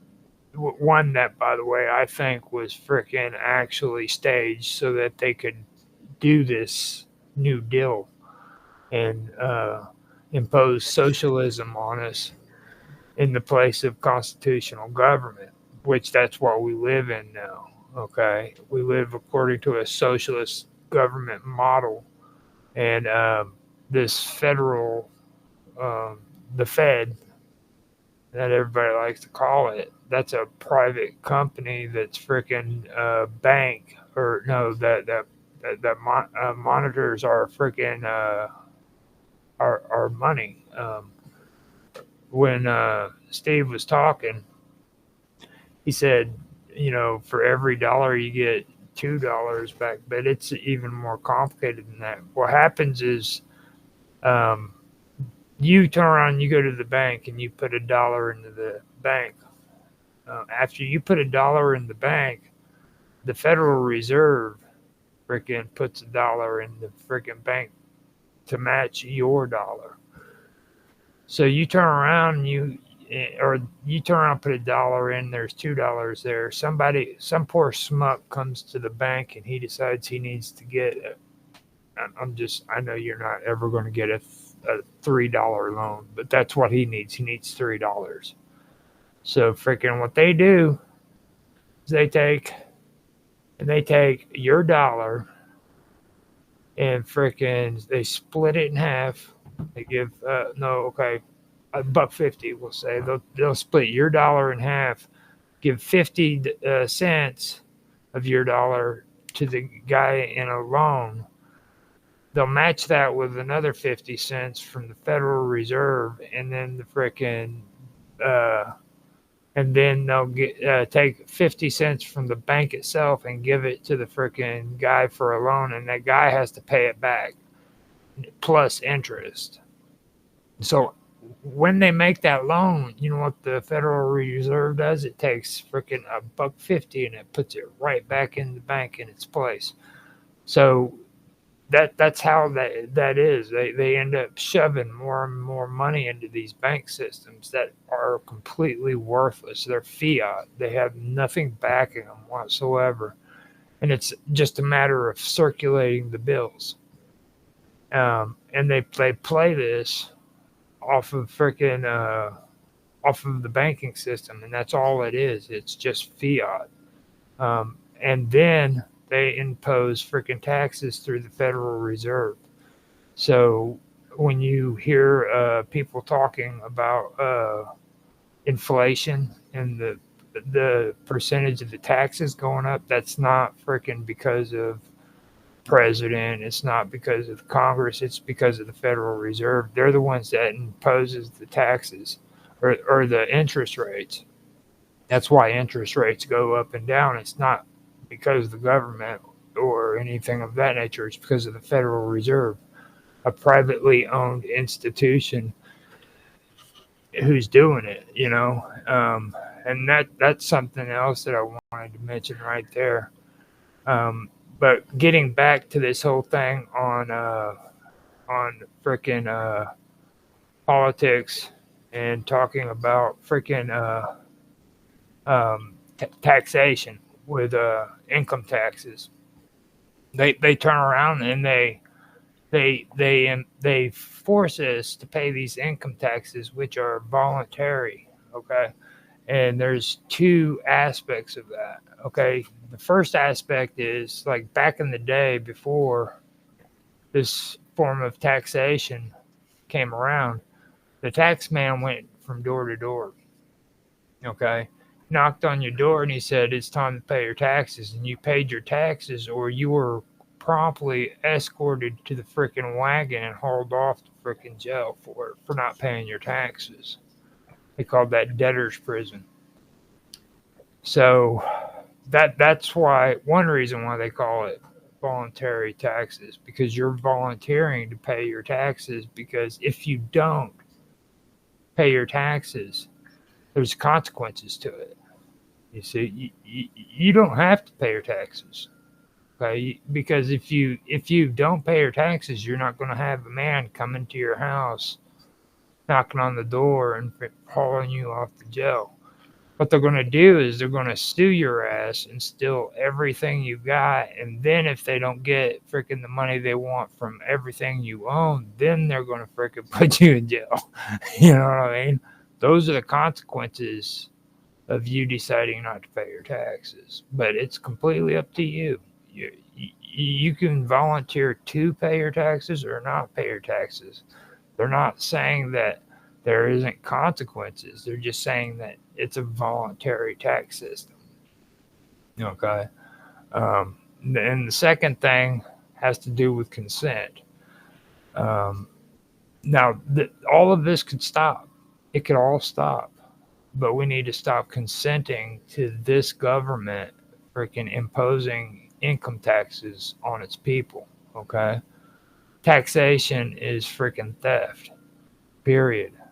That's actually an American saying. That's what we say here if we're independent voters and stuff.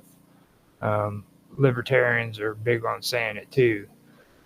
Taxation is theft, and that's what it is. Your money is going to the freaking court systems to freaking pay for public defenders, okay? And these public defenders are worthless piece of shits who don't freaking care about you. You know what I mean? That's the kind of people who freaking get this money.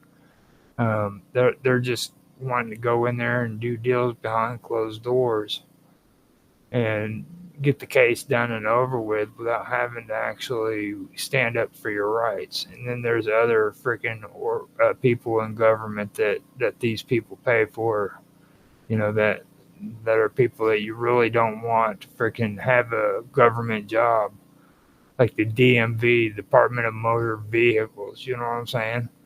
You know, that little asshole who freaking tells you can't fucking take a driving test because the windshield has a crack in it.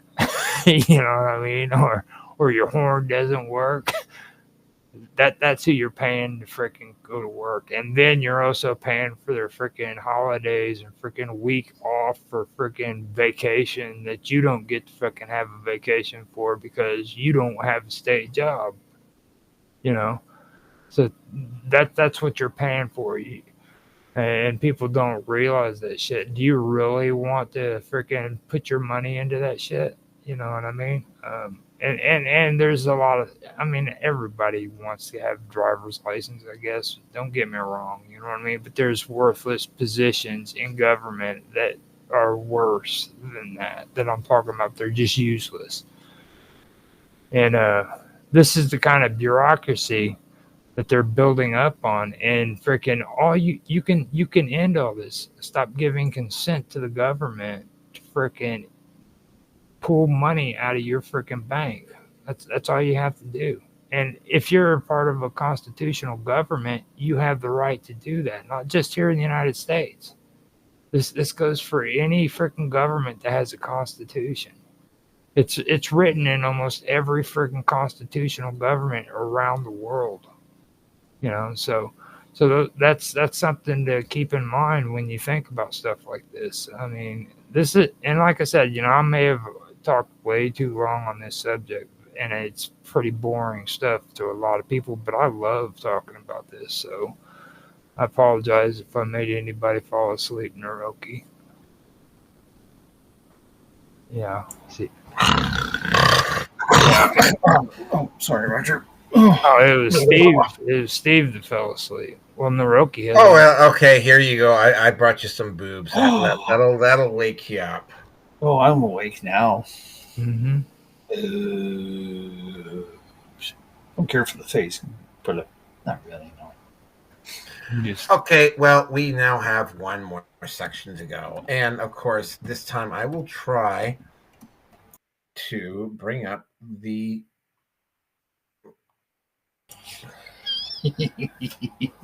Selena Gomez video again. My God. Fuck. If you're going to be bringing Okay. her... Okay.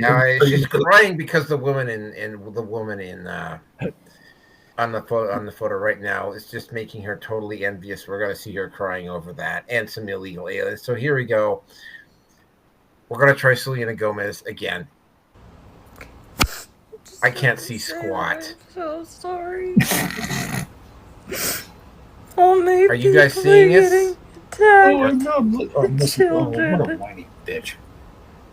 Let me know when it's done.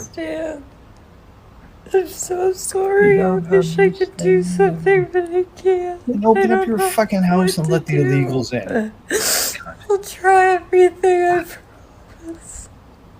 Tell us how you really feel, Wilson. Oh. And that's who Justin Bieber was fucking for a while? God. Well, she's not really all that smart. Come on, dude. Well, Seriously. Considering she went out of her way afterward, that when she got roasted for putting up that shit and she deleted it. Like, did you? What was her name? The black girl. The black girl who got blackballed from Disney. Oh my God, that is what was her hilarious. name again? Do you remember her? Lindsay Lohan. No, the black girl that got. She used to have Moesha. Was it Moesha? Amanda Stenberg? No. No, Moesha. Remember her? Barely. She had her own TV show and everything, and she spoke out about Disney, and they literally blackballed her. Like you can't even freaking see TV shows that she had. But she when she ended up losing all of her shit through Disney, freaking what's her face? What's her Lopez, or chick that was just on there. She was talking so much shit back then. It was like freaking. She was all, Brandy. Was it Brandy? Well, Moesha, an American sitcom that aired in 96 to 2001, has been associated with Disney Channel in certain regions and formats. Yeah, that's Brandy Norwood was. She's. Yeah, fuckable. Yeah, I'd say that much. She ended up getting freaking blackballed from them because she spoke out against Disney and shit, and that chick freaking was talking so much shit, dude. And it's like, dude, freaking. I mean, she was actually one of the only kids who freaking worked in Disney who actually said something. You know what I mean? Oh, there's the quiet on set. That wasn't. However, that wasn't Disney. That was Nickelodeon. Was it? Yeah, that was Nickel. Yeah, that was Nickelodeon. Well, same shit though. Fucking that all of them, every single one of those child companies, freaking manipulate and take advantage of those kids. And yeah, that whole, I saw it. It was really interesting until they got into the rate, and they always do, because like I mean, the people who did the people who did some the hell was I going to say? The people who did quiet on sets. Nobody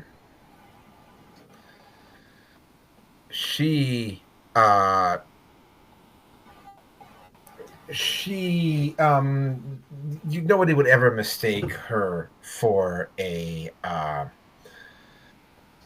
nobody would ever mistake them for like conservative. people. Yeah. And I mean, it was an interesting. Most of it was about not about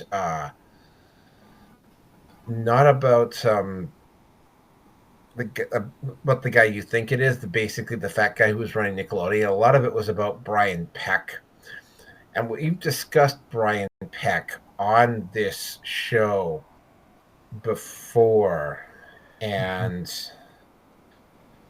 it's Brian Peck got he was convicted of being, well, basically a kitty diddler. And the thing about him is that he got charged, and there was like a whole big issue with her. Oh, there it is. Yeah. It ended up being about Brian Peck. And we talked about Brian Peck. Brian Peck got rehired by Disney after he got out. Mm-hmm. Yep. That was just awful. But I mean, Selena Gomez, and the first time because I'm actually looking at it, the first time I saw Selena Gomez in a series was called Not Another Cinderella Story. Oddly enough, I was working out in camp at that point in time, and I think Selena Gomez was maybe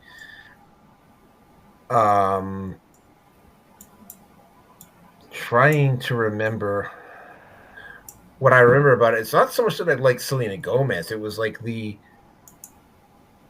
woman that played her best friend on that show. She was actually very nice. The only problem with her is, well, actually, no, she was legal at the time. What I remember about she was legal. So I was going to say, I had to double check that just to make sure before I commented on her. The thing I remember about her the woman who played her best friend in that movie was the fact that she still does, based on looking on seeing her. The woman who played the best friend in that Cinderella movie had a massively nice rack, and she still does. I'm looking at a photo of her right now. But I mean, I was never Selena Gomez. She's a Hollywood child, for lack of a better term, and her whole. I mean, I was never really a fan of her.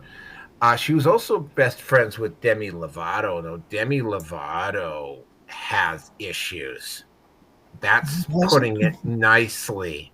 Wasn't that the one who was fucking around with young boys or young enough boys?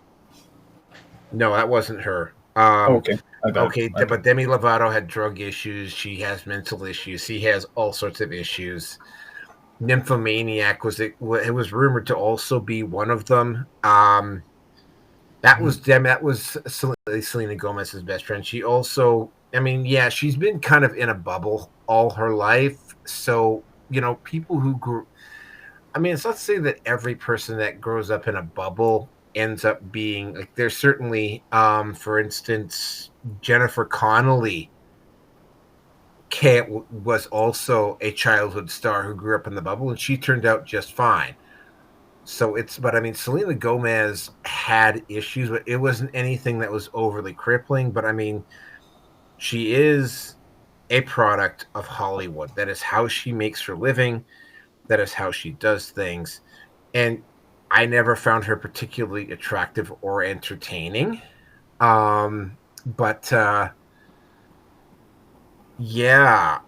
This whole crying jag. I mean, it's like, here, let me just post up that dog photo again. See, I think that sums it up perfectly. Like, yeah, like, I mean, at this point, and you're starting to really obviously see it. Although apparently the Grammys were tonight, I'm going to have to go look at some Grammy highlights tomorrow so we can comment on the award season. Oh, I'm going to make a personal prediction about the Academy Awards when they come up, and if somebody could find out when the Academy Awards are, let me know. Let me ask you a question. Who was the hot chick? Was it Jennifer Stone or Marlo Barrera? Who? No, you're talking about Waverly Place, right? No, not Waverly Place. Another Cinderella story. Oh God, no. Fuck, dude, you're talking some crazy shit. Like back when she was on Barney and Friends and shit. Oh my God. Yeah, no, that's the first time I saw her. It was the woman who played her best friend, who was actually in her early 20s at that point in time, so she's legal. But I mean, the first thing I noticed about Catherine Isabel is that she still does. She's got a lovely rack, but we're not going to talk about Catherine Isabel. I want to talk about Catherine Isabel. No, we're not going to talk about Catherine Isabel. Well, I mean, you know, my whole point was the fact that she's not very smart. No, she's not, and she's been in a bit of a bubble. I mean, she's not necessarily stupid either, but I mean, she's not difficult to work with, so she knows her job, but she obviously isn't very, and like that crying jag was just like, oh my God. Like, Selena, have you not noticed what has happened to other celebrities that have posted up bad celebrity opinions? Have you not seen what happens to them? Well, duh, Hannah Montana. Well, I mean, Miley Cyrus. Yeah. Never said some stupid stuff, but she didn't go on Instagram and cry her eyes out. Well, she's not as stupid as Selena Gomez, though, either. you got it. We both can agree on that. Like, Selena Gomez is pretty stupid. I mean, look who who was it, Steve? Who was it again? Justin Bieber. Justin Bieber. Remember? Yeah. So anyway, she ended up she actually took it down. But it's like, again, though, right? Like, I mean, do these people in Hollywood get, because they keep doing this, right? They keep posting up these stupid opinion videos like they actually mean something. And then they end up getting massively shocked when it backfires on them. And it's been happening over and over and over and over and over again for, I think, going on like 7 or 8 years now. Mm-hmm. And they still keep doing it like their opinion means something. And it clearly doesn't. Not anymore. And you have to wonder, as I switch over to Emma Frost, what like it's obviously enough. It's obviously not just the performers. There's obviously like an entire culture in LA that is deluded, indoctrinated, and in order for Hollywood to make any significant changes of any kind, they are literally going to have to it's going to take probably about 10 years to rotate these people out and bring a new crop in. Because, and it's like, the question that comes up with Selena Gomez is, do they have 10 years to do it anymore? Because they've destroyed their credibility that much. I mean, there's talk about building a rival to Hollywood in Utah or Nevada. Foreign movies are getting, like, I'm finding myself looking more and more to foreign movies for entertainment as opposed to the bullshit or the independence, the stuff that comes out of Hollywood. Or I will go over, and this is one of the few things I'll still use YouTube for. I will go over to YouTube and I will find some low budget movie or some CGI thing. I mean, my current passion is finding Warhammer movies, and there's a lot of them out there, right? And or even creepy bedtime stories.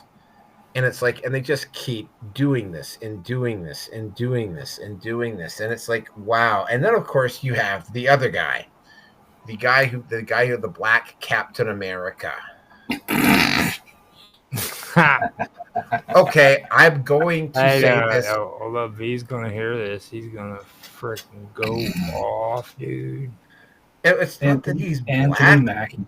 Anthony Mackie. Oh, okay.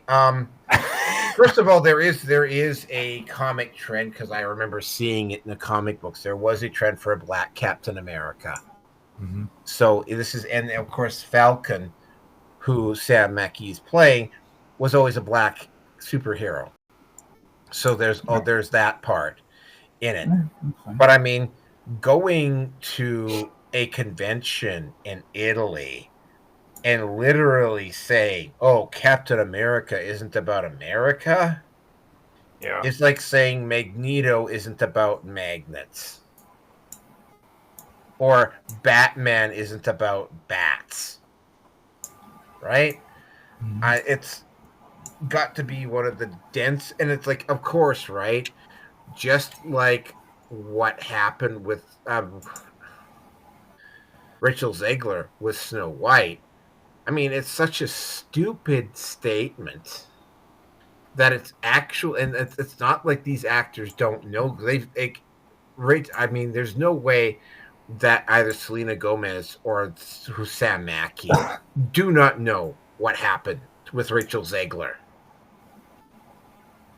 Like, they know what happened with Rachel Zegler.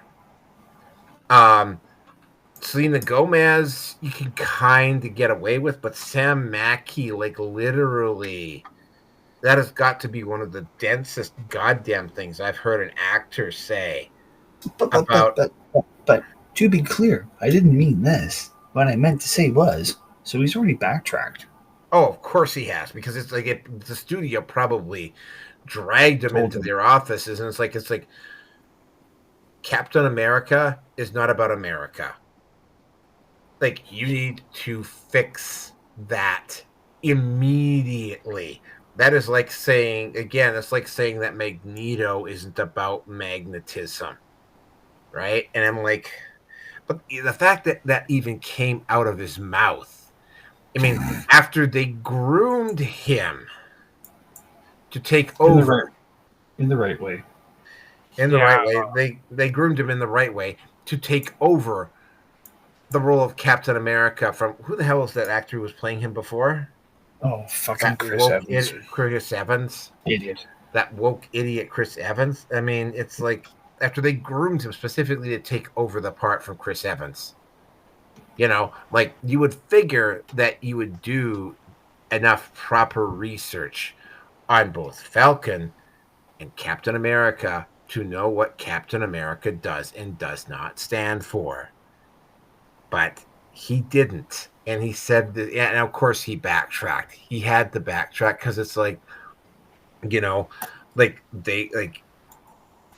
Hollywood, big budget Hollywood productions cannot afford to have their actors say something so incredibly, massively stupid that it damages the brand of the movie. And again, right, you have a living example in terms of Rachel Zegler. You know who I blame a lot of this stuff on, really? And you never mention her. But you know, Helen Hunt, dude.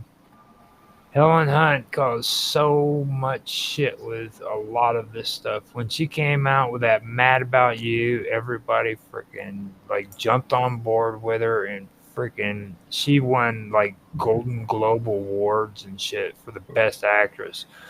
Then she turns around and she comes out with this, I'm freaking I'm liberal, and I think she's lesbian too, isn't she?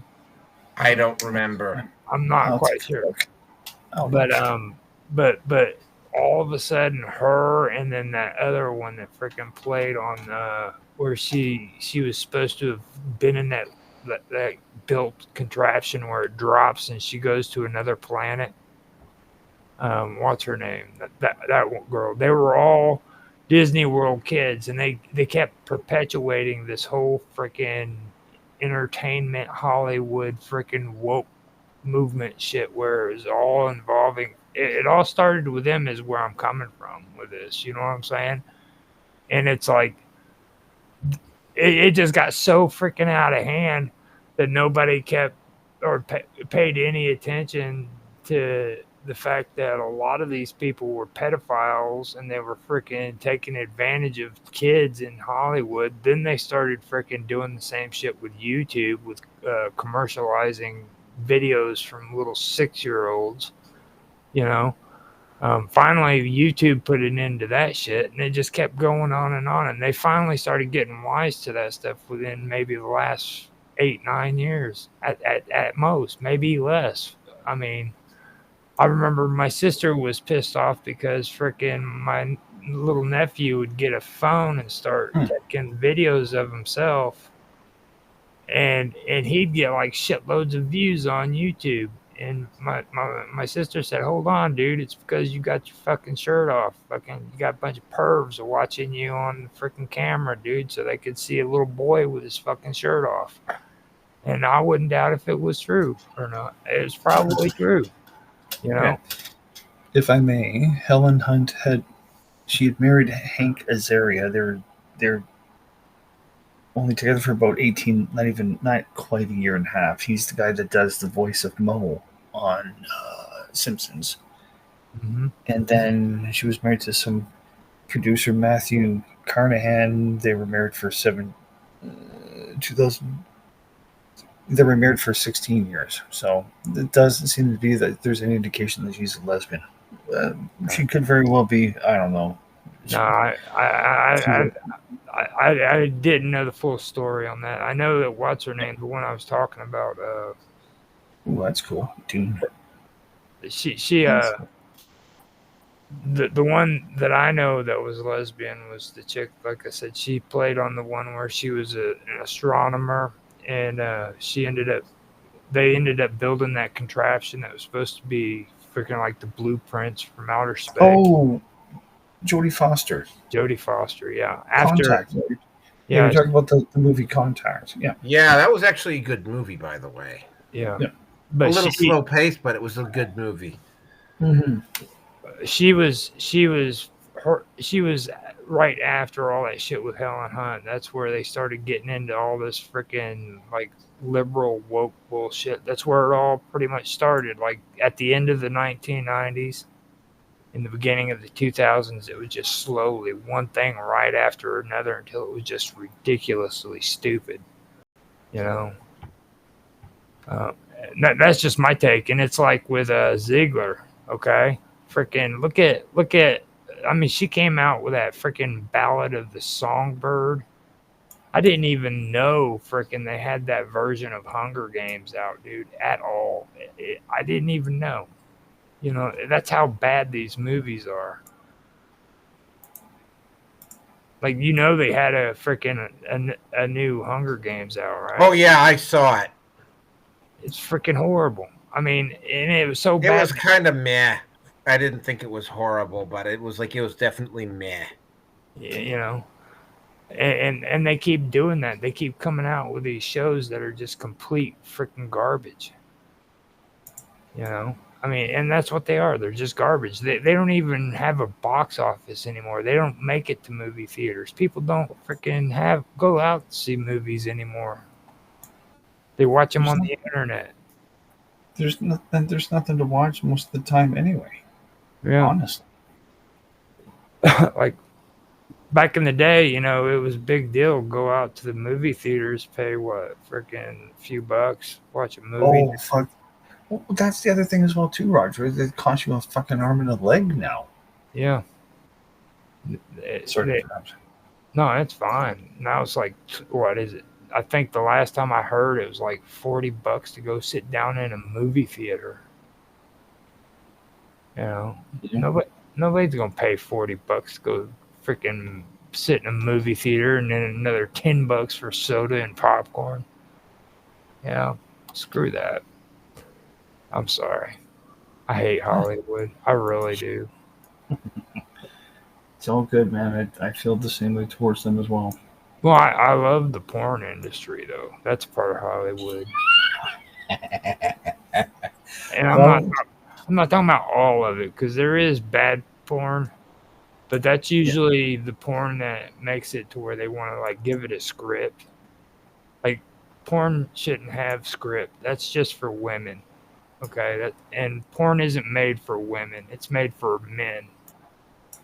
Mm-hmm. We want it quick and fast and get rid of that foreplay. We don't need 7 minutes of foreplay before the freaking main event. You know what I'm talking about?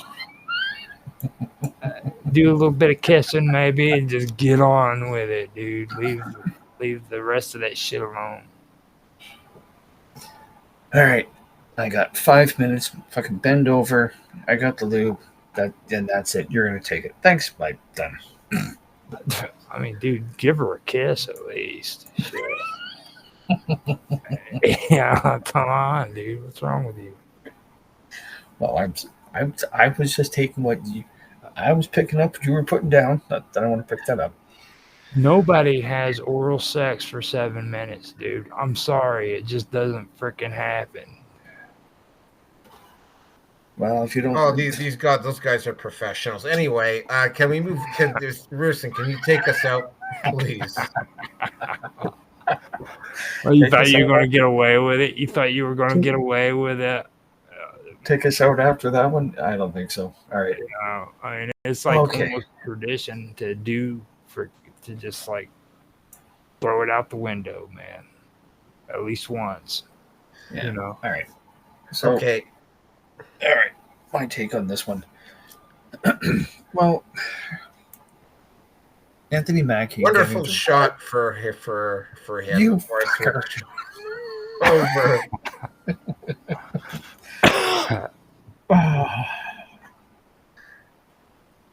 And back to this one. Okay, take us out. Hey, Gimp suit. Did you get a picture of a Gimp suit? I could put one up, but continue, Pearson. We're almost done. Roger, fuck you. Oh my god. I got to mute. Alrighty, so Anthony Mackie. Okay, Anthony Mackie getting the role of Black Captain America. I mean, it was obviously a DEI decision. And it's probably the only time that they've actually done some actual research post Endgame with anything in the Marvel Universe that actually fits what they want to do. This is going to work as well as Natalie Portman getting Mjolnir. It just doesn't work. Again, I didn't see Thor: Love and Thunder, and there's no way in hell I was going to bother with it. Whatever the fuck his name is, someone that seems to enjoy wearing the pedal colors. I'm just saying. So I think he's got a lot of issues. So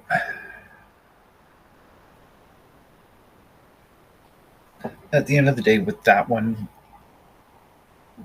it's just been nothing but a disaster. I mean, with Mackie shooting his mouth off the way that he did, I mean, I suppose that it is possible that he is. He could have also just. There was apparently a lot of frustration that he was having because the amount of reshoots, his movies, it's going to be impossible for his movie to be profitable. Like, there's just no fucking way. Last I heard, it was like 240 to 300, somewhere, I'll say about $250 million has been spent on it completely. And enough of that was done without a script. So they were just filming things to film things. So that way, I guess the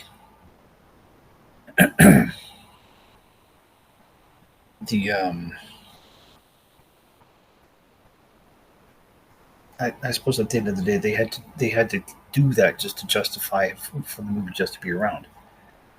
But again, I think, and I have to agree with DVD Overlord. I think he was the one that said this. Is that the replacement for Captain America should have been Bucky Barnes? I mean, he was hero turned villain turned redeemed villain, and it would have made a lot more sense. But Mackie shot his mouth off, blew his load, and Captain America's been his movie has been turned into an ongoing joke. And again, it really seems to be a case of, as Margaret Thatcher said, socialism works until you run out of other people's money. And I think that's what this more or less is a case of. So, best of luck. You've shot yourself in the foot. The movie it's not going anywhere. And if they just release it to video, that might be maybe just the best option. So they write that off, and that's probably I wouldn't be surprised if that's what they'll end up doing. Actually, I mean, he zangled himself. I mean, really, he did.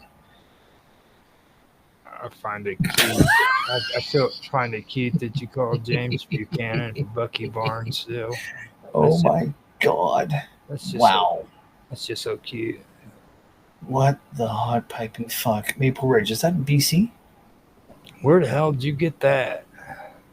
It showed up on my Facebook feed. I've seen that before. I think that's in Maple Ridge, BC, I believe. It is in Maple Ridge, yeah. Oh my God. Whoever designed that should be publicly...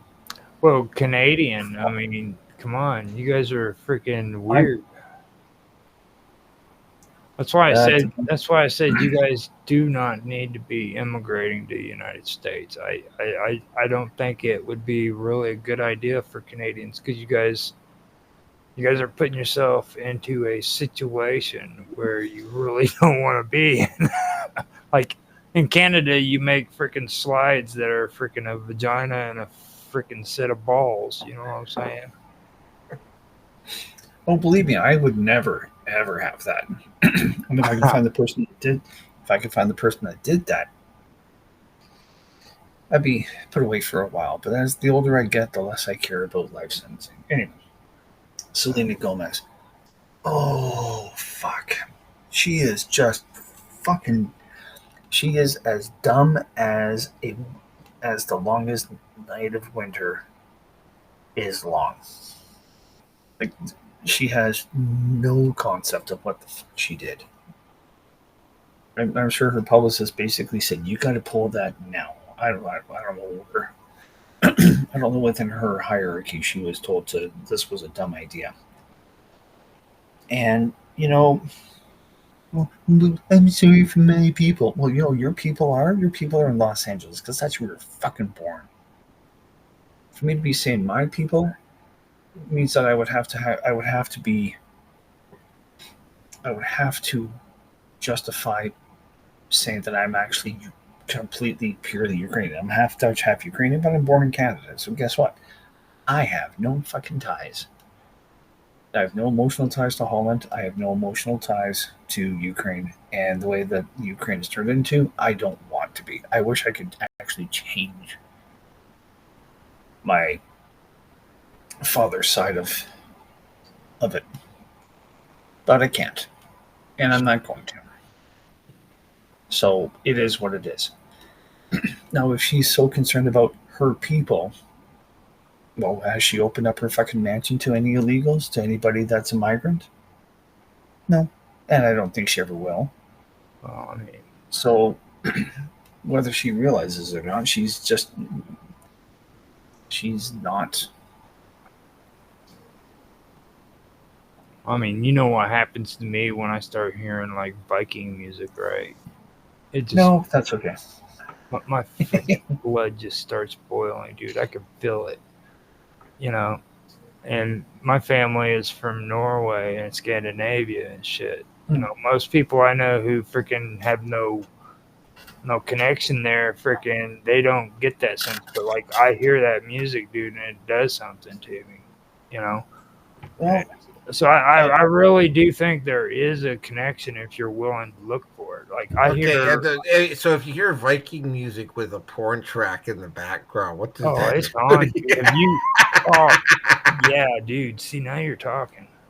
Like, and especially if the chick's like blonde and she's got freaking like a bone skull face on and fur. Dude, it is on like Donkey Kong, dude. Well, be that as it may, and now I know what floats Roger's boat. You just hit it right on the nose, Naroki. Freaking A, you are cool as shit, dude. I just know you, Roger. That's all.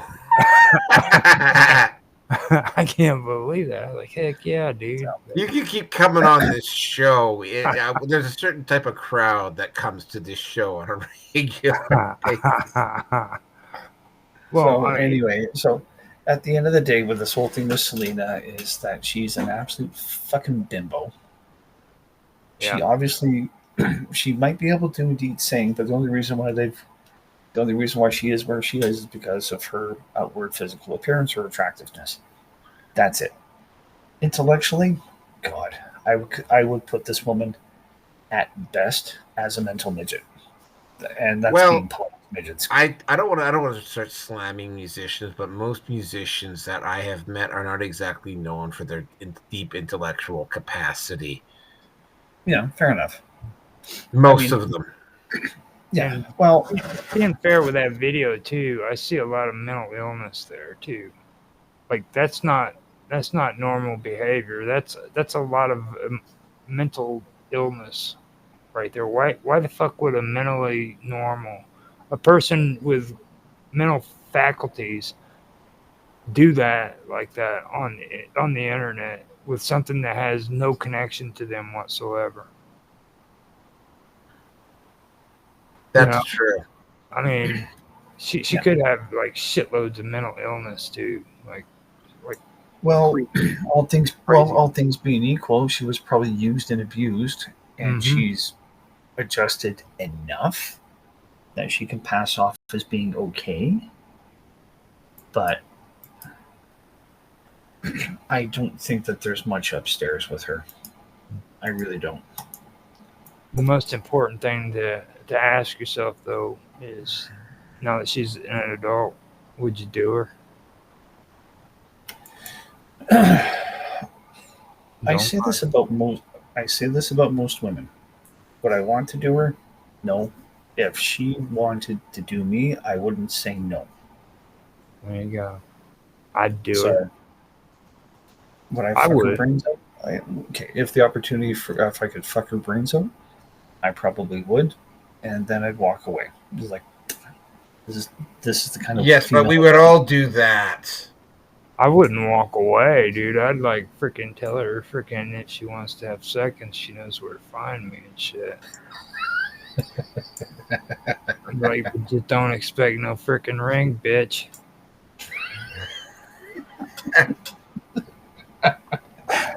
Tell us how you really feel, Roger. Oh my God. Anyway, as Naroki had already said, these attempts of gaslighting, virtue signaling, appearances of celebrities just does not work. At the end of the day, no one really fucking cares. Okay, great. She can express her opinion. I don't have a problem with that. I really don't. But if you're going to do something like that, you've got to be smart about it. And maybe she's learned her lesson. Maybe she won't. Maybe she won't act like Rachel Zegler. I have no clue. But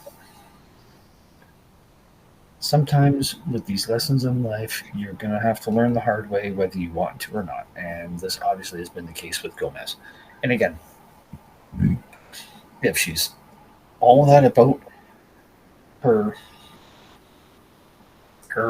countrymen, kinfolk, whatever, if she's really that upset about the Mexicans being deported or whoever, then you should open up your fucking mansion, bring in these people that you normally will not associate with, and until you do that, shut the fuck up, or better yet, have Roger just skull fuck you to submission. No, look, With the okay. music in the background. Hold on, let me get something straight here, okay? Like women that young, they really do just need to keep their mouth shut. Just fucking, And keep their mouth shut with a cock in it. if it helps, you know what I'm saying? Like, have you hung out with like these young girls, dude? They fucking run their mouths, and it's like there's so much shit coming out of it. Freaking, you don't even want to hear it. Just, you know, the only reason why they're there is because for some reason, freaking somebody put oxygen in their brain enough to where they could freaking live. You know, Tell us how you really feel. and I'm not talking about like the older women. I'm talking about like these young girls, dude. When you get to a certain age, you listen to them and you're like, can you just shut the fuck up? You know what I mean? And then, fair enough. Yeah, no, I get you. And then it starts making sense to me why when I was younger, freaking, I really didn't like listening to them talk. Like, Yeah, does that make sense? Makes sense. I mean, okay. I'm going to take that and I'm going to go off a little bit more here. Like, if I get the opportunity to move back out to a very transient part of Alberta, I don't think I'm going to want to talk with most people that are going to be half my age, because, especially if it's going to be with the nicer looking women, because it's going to be one of the cases where it's just kind of going, fuck, Roger was right. I just don't have the time and the fucking patience to listen to you fucking bitching and complaining over fucking nothing. Yeah. Or just talking. Like, shut up, dude. Like, why the fuck can't we just sit here quietly and not fucking say nothing? Or it'll be a case of, you know what you need right now to shut up? You need a guy to just have his dick in your mouth and that's yeah, dude. Oh my god. If it wasn't Guardians of the Galaxy, it's the tail end of this podcast. I see. That's just gonna get away with it. You know what I'm saying? It's just down the drain. Oh, anyway, here at the Red Pill Nation to Hangout, we have no standards at all, and we ain't gonna change. So, oh my god. Anyway, I got nothing more to say. She's fucking stupid. I hope she's learned her lesson, but if she hasn't, I'll be happy to be on the. I'll be happy to give my contribution to drop her down a much needed peg 2 or 3, or however it needs for her to be humbled. And I got nothing more to say. Okay, because it's after what actual health. God damn it, it's close to 1:30 here. So yeah, we need to wrap this up. Those of you who don't know, Patreon, it's down below there. As Red Pill Nation. BitChute, Rumble, which is now 1 sub away from 150, by the way. MGTOW TV, Odyssey, Brighteon, and YouTube. Facebook, Minds, Gab, MeWe, TLB Talks, and Getter. And of course, I do the live stream here at Rumble, where we quite clearly have decided to keep it very classy and tasteful tonight. Upbeat and talking about the need to make women shut up by providing them with a protein pickup for our sexual organs, or talking about the new movie coming out this summer, Guardians of the Galaxy. I got a big white stick, gonna wave it around. I swear the views just drop every time you do that, dude. You plummet. Oh, and I know what the sequel is going to be: the Libtardians of the Galaxy too. All right, coming to a theater near you this summer. That is it, folks. It is damn near 1:30 in the morning here, and I got to get to bed. So, everybody have a good night. Thank you for the 3 people that actually stuck it out. Not the 3 hosts. We actually had 3 people. Well, we have 3 people watching right now. Don't forget to pass. Don't forget to pass off information about Tardians of the Galaxy. And of course, just remember, you've received absolutely life altering advice on how to get younger women to shut up. It's just genitals in the mouth. And I have one thing to say to you too about Maitland Ward. Okay, you have to watch the thirsty housewife devours repairman's dick. It's just fucking off the wall, guys. It's just the best porn freaking videos you can watch. And you can watch it free on Bing.com. Just type in thirsty housewife devours repairman's dick. Oh no! I was gonna go see. I was gonna go get the porn. Or watch the porn download of Captain Marvel, which is actually still a better movie than the actual movie itself. Oh God, it's not a black Captain Marvel, is it? Anyway, guys, that is it for tonight. We're gonna end this. Just one last thing before I go. I am definitely, because it is almost 1:30 in the morning, I am definitely not doing the RPN live stream or the Naroki 5 live stream tomorrow. I'm going to do it Tuesday. And then, of course, I'm going to go back and cover all the memes that I missed over the last 3 episodes because they weren't showing up on the feed. And Roger has now graciously showed me how to fix them. So there's going to be a number 5. Number 4 is going to be specifically about the 28th Amendment and its impact on the manosphere and on me personally and on a lot of other things culturally. And of course, I've got the usual memes. And then, of course, number 5 is going to be memes, and more memes. I might throw in a few boobs, too, because we're just that classy here at the Red Pill Nation Hangout. But it's going to be that those are the next 2 episodes. Thank you very much for listening tonight. And I hope, don't forget to support me on my Patreon. Or maybe if I get the financial model figured out with Rumble, maybe I'll actually start be able to taking donations via here. And I make no apologies for wanting to do this. I don't want to. Rearson knows my particular situation right now. You know what? Yeah, the sooner I'm not at the whim of an employer, the better. That's all I'm going to say. And with that, we're done. Goodbye.